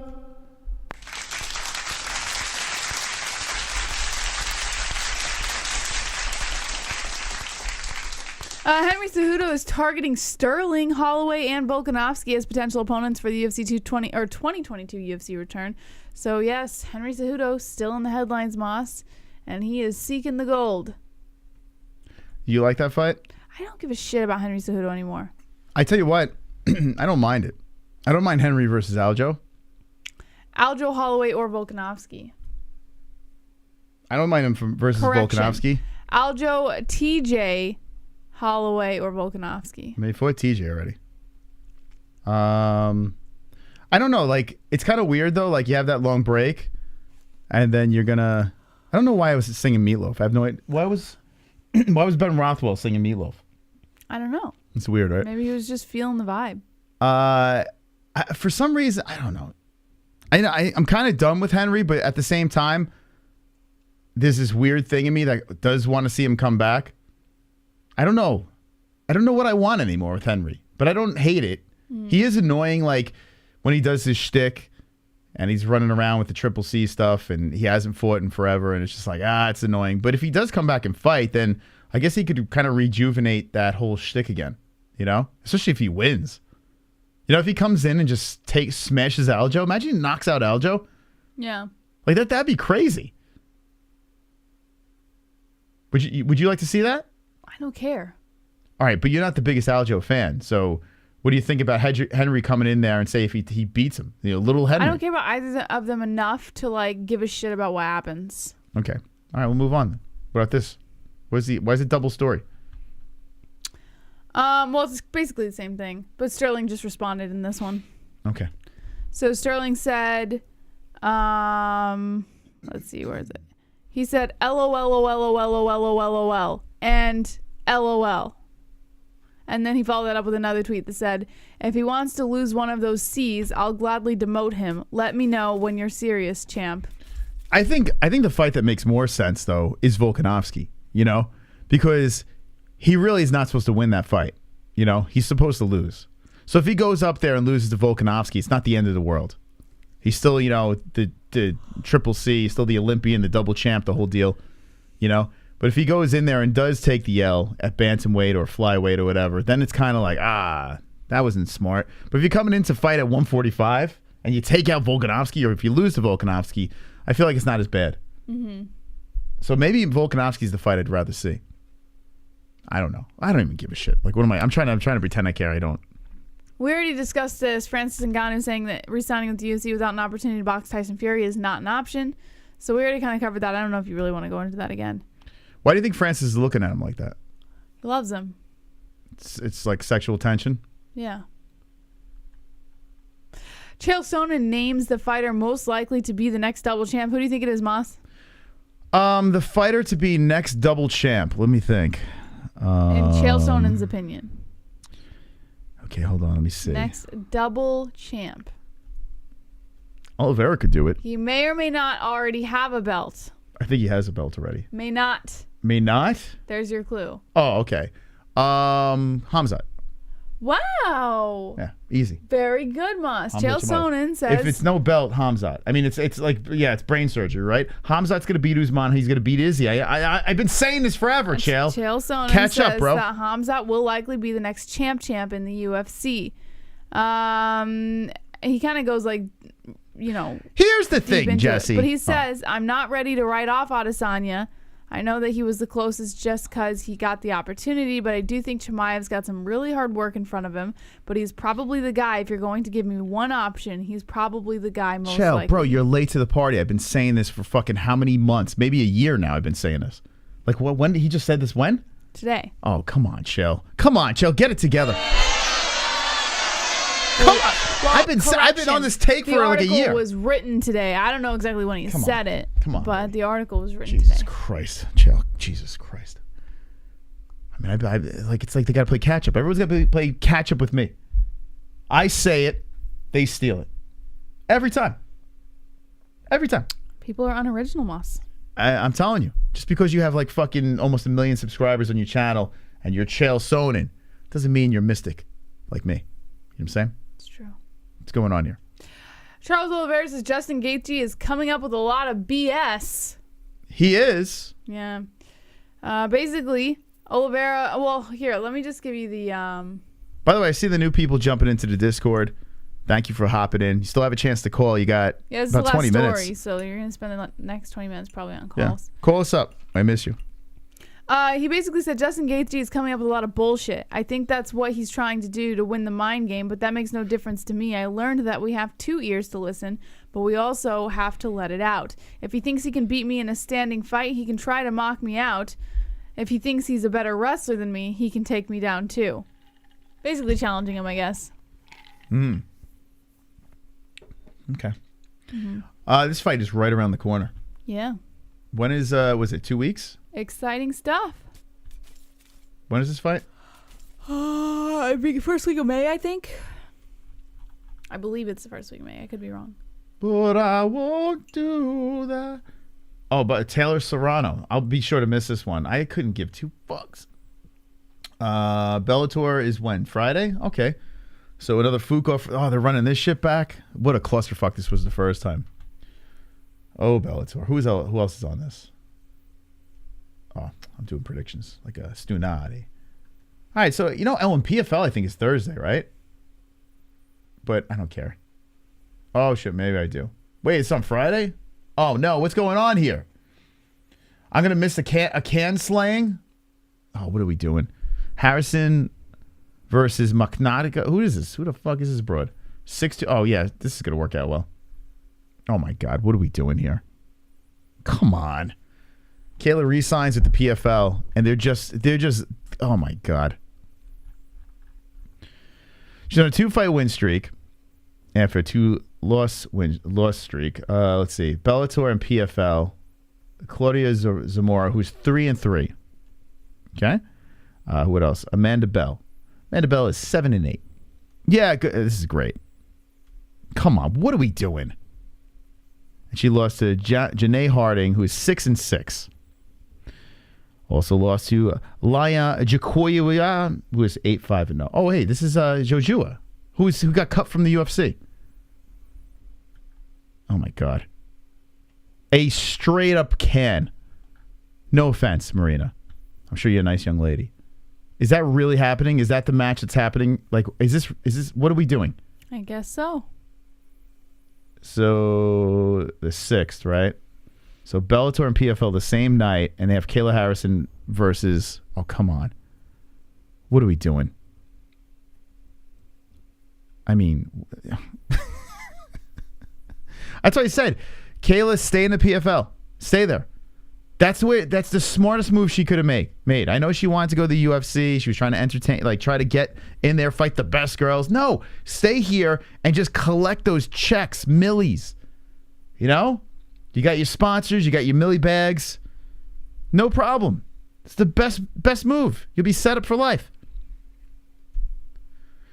Anyway, LFA, and here's UFC 274, which is, yes, it is May 7th, the day before my brother's birthday. We'll celebrate with some cake. Thug Rose versus Esparza. Michael Chandler versus El Kakui.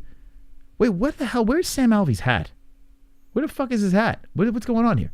He said twice he was going to send it to us. This is the event I want to give it away. Wow, this fucking event's fire. Cerrone versus Lozon. You got Shogun and St. Preux. Both guys way past prime, but still, I like the matchup. Randy Brown. We got to get this guy on the show. Why is he not on the show? Mr. New York over here. Versus Chaos Williams. Oh my God, is that fire. Holy shit, this fight is fire. Queens, New York, baby. Macy Chesson versus Norma Dumont. That's not a bad fight. My boy Brandon Royval. Matt Schnell. Damn. Matt Schnell's the guy that puts his head in different directions, all weird. Mm-hmm. This card is this is nuts. It's fire. Ivanov versus Lima. Francisco Trinaldo versus Danny Roberts. Trinaldo's a nutty son of a bitch. He's plus 40. 40 plus.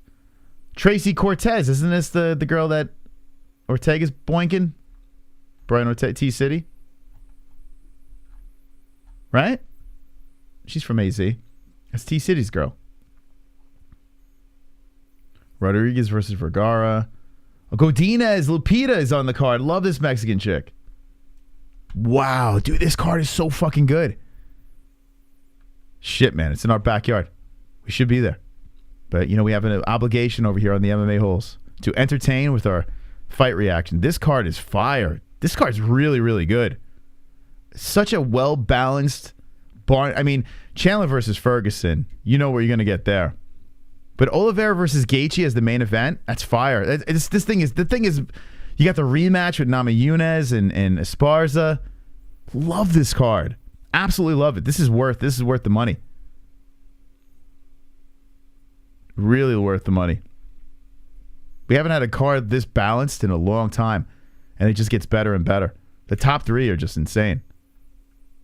The Cerrone versus Lozon fight, I mean, you got two fucking G's, man. Two guys been around the block for a long time. Going at it. I like the matchup. Is this Cowboy's last fight? He's 39. This might be it for him, right? I mean, yeah, he'll probably retire after this one. He might leave the gloves in there. I mean, how many more are we going to go? I'm going to put money that he retires after this one. He hasn't won a fight in the UFC since the Ally Quinta fight. My God. 2019. That's crazy. And look at the run. Remember, this is when he submitted. He had the bounce back win. I mean, this is like, you have the Robbie Lawler fight, which I thought he won. The Darren Till fight was just, I mean, he was a lamb to the slaughter. Till was so much bigger. He just ran over him. And then you had Yancey. He gets to finish in the first round on Yancey, who's a tough son of a bitch. And then Leon Edwards. I mean, taking a loss to Leon's not necessarily a terrible thing. Leon's about to fight for a belt. Mike Perry, he gives him that armbar in the first round where it was that iconic picture of him looking like he's coming out of a rhinoceros's ass, like Ace Ventura. Alex Hernandez debunks that hype train, and I mean, that Alex has never been the same since that. Then you got the Raging Al fight. So 3 in a row. And then, boom, El Kukui, which his face blew up. It was a doctor stoppage. Gaethje, Conor, Pettis. I mean, murder's row. I had this one that was a no contest. That's right. I forgot about this. Nico Price. And Alex Morono. Oh, wait. Hold on a second. These are grappling fights. I'm not Morono. Yeah. Craig Jones and Selecki. Can't lump those in. That's not fair. And RDA was a grappling too. Oh boy. Can Cowboy win this fight against Lozon? What do you think? Lozon won his last fight. Let's see. He beat Jonathan Pierce. I think I actually picked Lozon in that fight. Grutzmacher, Guida, and Stevie Ray. Marcin Held. Damn, who wins this fight? It's a tough one to pick. 37 versus 39. 5'10", 6'1". Cowboys get the reach and the height. I just feel like Cowboy's head is just not screwed on right. Whose is?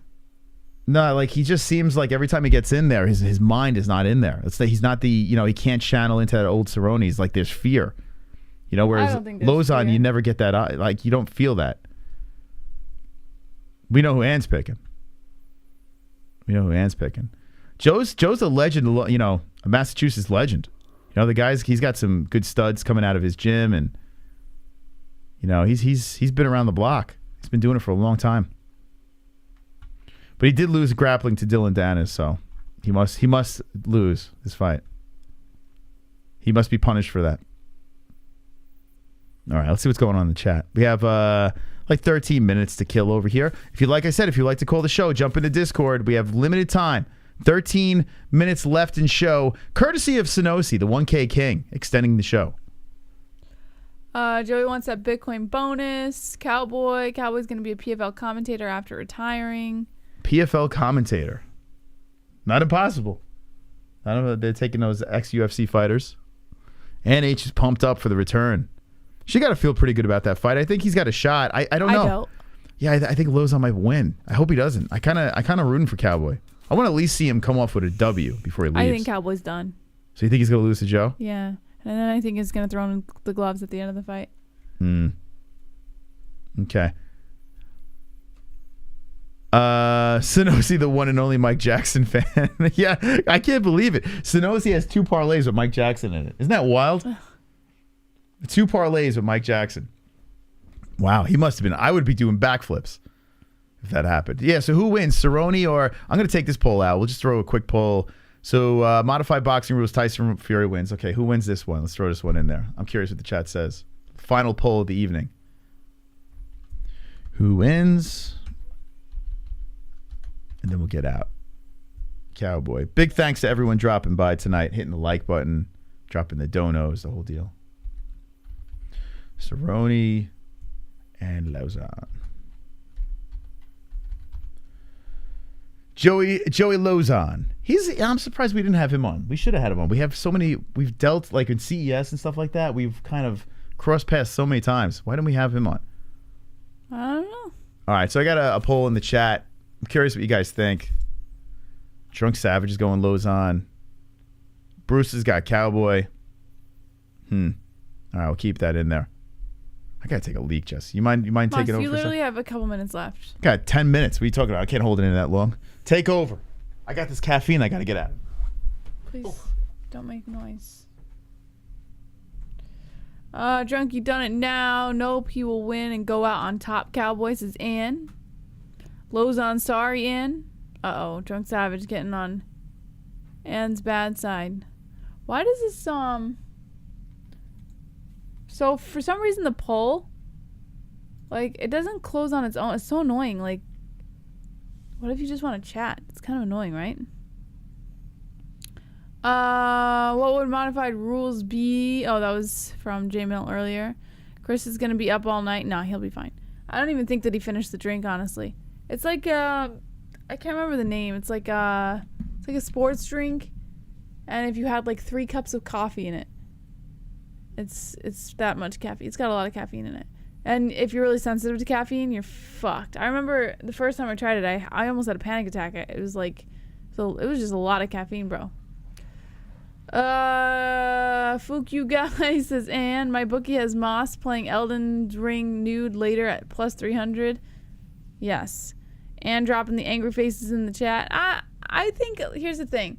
I think we have to be a little realistic to where Cowboy's career is now, right? So, kind of like Moss said, he's been on a hot losing streak, and it's only getting worse from here. So, it's not that, like, we don't want to see Cowboy win, especially if it is going to be his last fight and he retires. Like, you want to see a win, but I just don't think it's going to happen for him. I think he's kind of checked out, and I think he's just trying to make a little extra money for his kids before, you know, he calls it a career. Yeah, this thing jolted the hell out of me. The only time I could have caffeine now is when I am shot, like super duper exhausted, where it just kind of balances me out and I'm back. But I can't just have coffee to have coffee. You know what I'm saying? Like, I can't just go to Starbucks and just sling my dark roast anymore, just for the hell of it. Yeah. Hey, Drunk's coming back in. Drunk, welcome back. Nobody's calling in, so I figured fuck it. Yes. So Nate Diaz just tweeted out, "Now I've been trying to fight everybody. Nobody wants to hold up. I'm not fighting Conor. He sucks. I'll fight one. Quit slow rolling me, please. Thanks." Huh. Yeah, Nate. Wait, he doesn't want to fight Conor. So who do you think should fight? Here we go. I got him up over here. Yeah, it's weird because Dustin Poirier, like, why is that fight with Dustin not happening? I don't get it. Like, what's the holdup with this thing? Who doesn't want to fight? Want that smoke. Yeah, you think DP is he like, what's going on here? Well, what he was calling out somebody at 170, or somebody was calling out him at 170. Gilbert Burns. Like, let's do this shit. Yeah, Burns. Yeah, I did see that. If he takes that and not Nate, that's fucking stupid because Nate's a bigger fight. Yeah, Nate's a bigger fight, and what's it called? That Gilbert Burns fight is deadly. Like I don't know if anyone would want to fight Gilbert right now, you know? By the way, Uncle Mark says he's been on hold for an hour. Uncle Mark's been on hold. Where is Uncle Mark? Well, actually, hold on. I do have a couple. Yeah, I got a couple of calls here. Hold on a second. I just saw. All right, Drunk. Thanks for the call, man. Yeah, later, Thomas. I wasn't trying to kick Drunk off. I was just saying because I felt bad if Uncle Mark was on. Shit, I just lost whoever that was. Guys, if you were on hold, call back. I saw there was one there. Where the hell is it? Oh, is this one here? Let's see. Cody Bug. Cody Bug. 1108. Cody Bug. Where you at, Cody Bug? I'm going to give him a couple of seconds to hook up. And let's see if we got him. Cody Bug, you there? Cody Bug, 1108. You there, bud? Oh my gosh. Am I still here? Yeah, you're there, man. I'm sorry. We saw you in queue. How you doing? Dude, all right. I'm all right. I'm pretty wonderful. Nice. Wonderful. But yeah, this is Making Magic, actually. Okay. Oh, Making Magic Fishing in the chat. Oh, nice. How you doing, buddy? Yeah, I don't know how. I guess I used my like password, and now it's like my my username. So now we all know your password then. Yeah, I hope that's not your Yeah, I guess so. Yeah, I mean, So somehow guys, I like put my username is password Making as my Magic username Fishing. or something. No. Right. Anyways, everyone's gonna log into your account now. Okay, well you're here. You might want to change that name. yeah, I'm gonna have to do that eventually. Or change your password altogether. Yeah, Might you be want- smart. Yeah. Well, luckily I adjusted it a little bit, but yeah. Okay. I mean, if there's any really scammer hackers, they're gonna. I'll wanna find a try to way. figure I'll it get out. into it. Jesse, after the show, I'll be is the gonna next Making Magic Fishing in the chat. Watch. she's gonna Please take don't. over everything. Please. Right after the show, JBM is taking over Making Magic's account. Oh God. Well, you made it into the Discord. You know, it was a bumpy road, but you're here. Dude, it took. Yeah, it was hard. I don't know why you guys stopped doing the phone calls. Like that was a lot easier.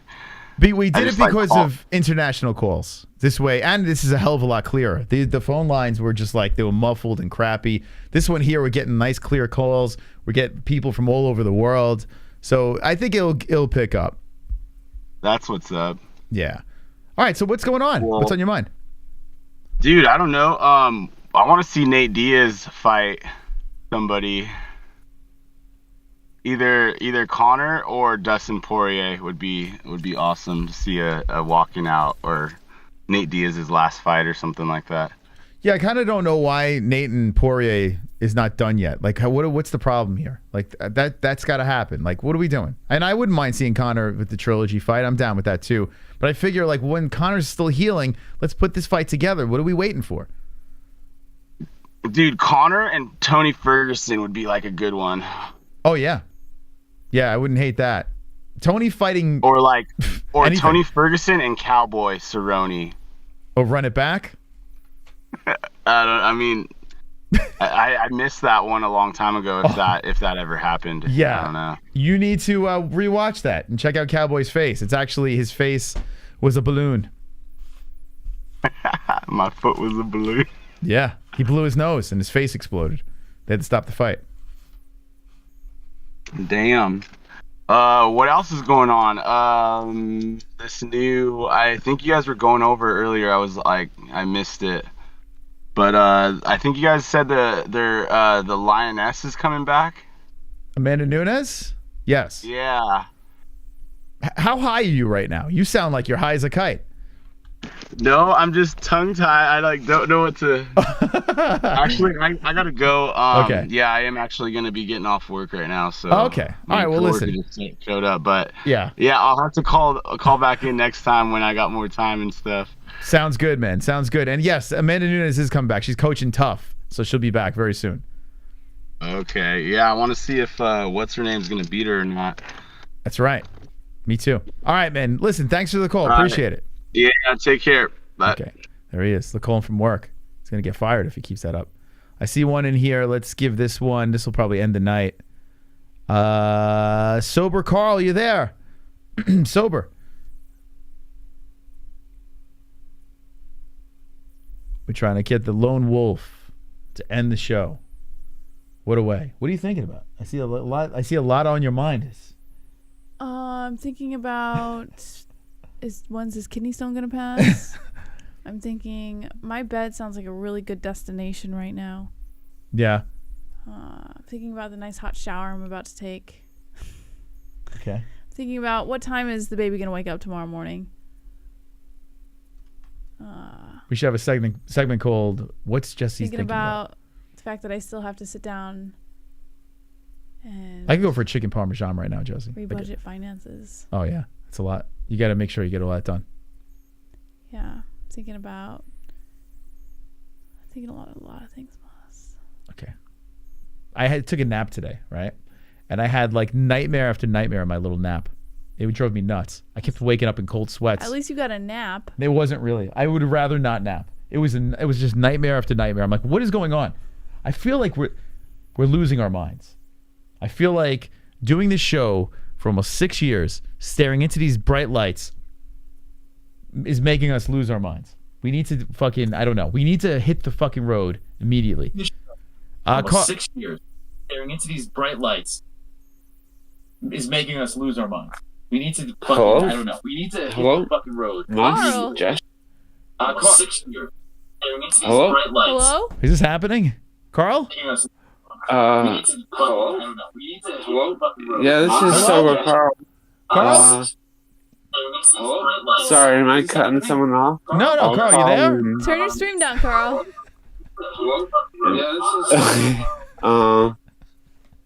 Yeah, I can hear you guys. Can you guys hear me?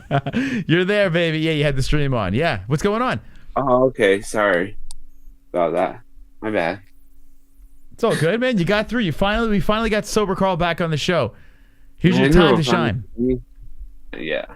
Anyways, let's see. I'm supposed to come on with a joke, right? Let's see. Oh, how about a blonde joke? Let's see. If you could come on with wolf jokes. How do you drown a blonde? All right, Jess, how? Do you know? Put her phone at the bottom of the pool. Close. Put a scratch and sniff sticker at the bottom of the pool. That's fun. See, I knew it was something about bottom of the pool. Sorry about any 7%ers out there that are blonde. No, whatever you would call it nowadays. I'm not sorry. That was funny as hell. Wait, hold on, Carl. I got something for you. I got something for you right now. You're gonna love this. Okay. I know. I'm gonna. If you have your Discord open, I'm gonna put in your Discord. Okay. Wolf jokes. Okay. I need you to recite some wolf jokes. I don't know if you see it there. It's in your messages. All right, hold on. Is it sent? Push enter. There we go. It's in. Sorry. I had to hit enter. Okay, so wolf jokes. Okay, if you could recite some wolf jokes, that'd be amazing. And howl after each punchline. All right, I'm looking. Okay. But I'm not seeing the. Oh, in Discord? Yeah, Discord messages. Just in your DMs. In your DMs. Discord. Okay. Gotcha. Okay. What we got? Let's see. MMA-Holes. Let's see. Fuck. I'm not good at this shit. It's all good. Take your time. The payoff will be worth it. Oh, there we go. Hold on. I think I found you guys. There you are. Okay. Okay. All right. First joke. Wolf puns. What did the big bad wolf do after his workout? I don't know. What? He huffled and puffed. How do wolves eat their food? How? They wolf them down. Very nice. What do you call a wolf with a fever? A wolf with a fever? I don't know. Do you know, Jess? I don't know. What? A hot dog. Hot dog. What do you call a cold wolf? A cold wolf. Man, this is tough. Jess? Could it be a chili dog? Oh, right on. Chili dog. Good job, Jess. She's cheating. What else? Anything else? Why did the wolf cross the road? Why? Because he was chasing the chicken. Oh, man, these are great. Oh, God. These are great. Why is the wolf's favorite leafy green? What is the wolf's favorite leafy green? I don't know. What is it? I'm stumped. Oh, Arugula. Arugula, right? What is the wolf's favorite tree? I don't know. Alpine. What do you call a wolf who works as a lumberjack? What? Come on, you guys got this. A wolf? Wait, a wolf what? What do you call? What do you call a wolf who works as a lumberjack? I don't know. A timber wolf. Come on. Jesse wins. Wow. Nice. Good job, guys. I gotta be honest, you deliver the jokes way better than Jesse. I'm just saying, perfect delivery. I love Sorry, I didn't know. My speaker was on. I didn't know if you guys could hear me that The good. howling was the best part of the delivery. You can kill. Imagine him on that was nice. Thanks, Moss. Oh, it was beautiful. Anyway, wow. So Sober Carl's here, the lone wolf, reciting some wolf jokes. This must be your bit. You might have to come on as the lone wolf. And just deliver a wolf joke. You know, every time you come on, what do you say? The wolf median. Will do, for sure. Okay. Be a joke or be like an inspirational wolf. Listen, you're the lone wolf. You just surprise us as long as it's wolf related, you know? Sounds good. All right, you guys have a good night. Talk to you. All right, take care. Sober Carl, yes. Oh, I love him. He's the best. He really is. Oh, God. His calls are always worth it, man. Read a couple jokes and then he's out. Oh, I love him. He is the best. Yeah. He could have the best, like, overall personality, phone presence ever. Like, oh, he's the best. The lone wolf, Sober Carl. All right, we got to get out of here. All right. Thank you guys so much for joining us. We'll be live again on Wednesday night at 9 p.m. Eastern Time for TGIW. Make sure you're there. Hit the like button. Hit subscribe. Hit the notification bell. And thank you to our sponsors, Head Rush, Sheath Underwear, MyBookie.ag, Undisputed Bells, and UFC and ESPN Plus. Links in the description. Promo code MMA-HOLES for all of your discounts on all of your favorite products. And as always, don't be an a-hole. Be an MMA-hole.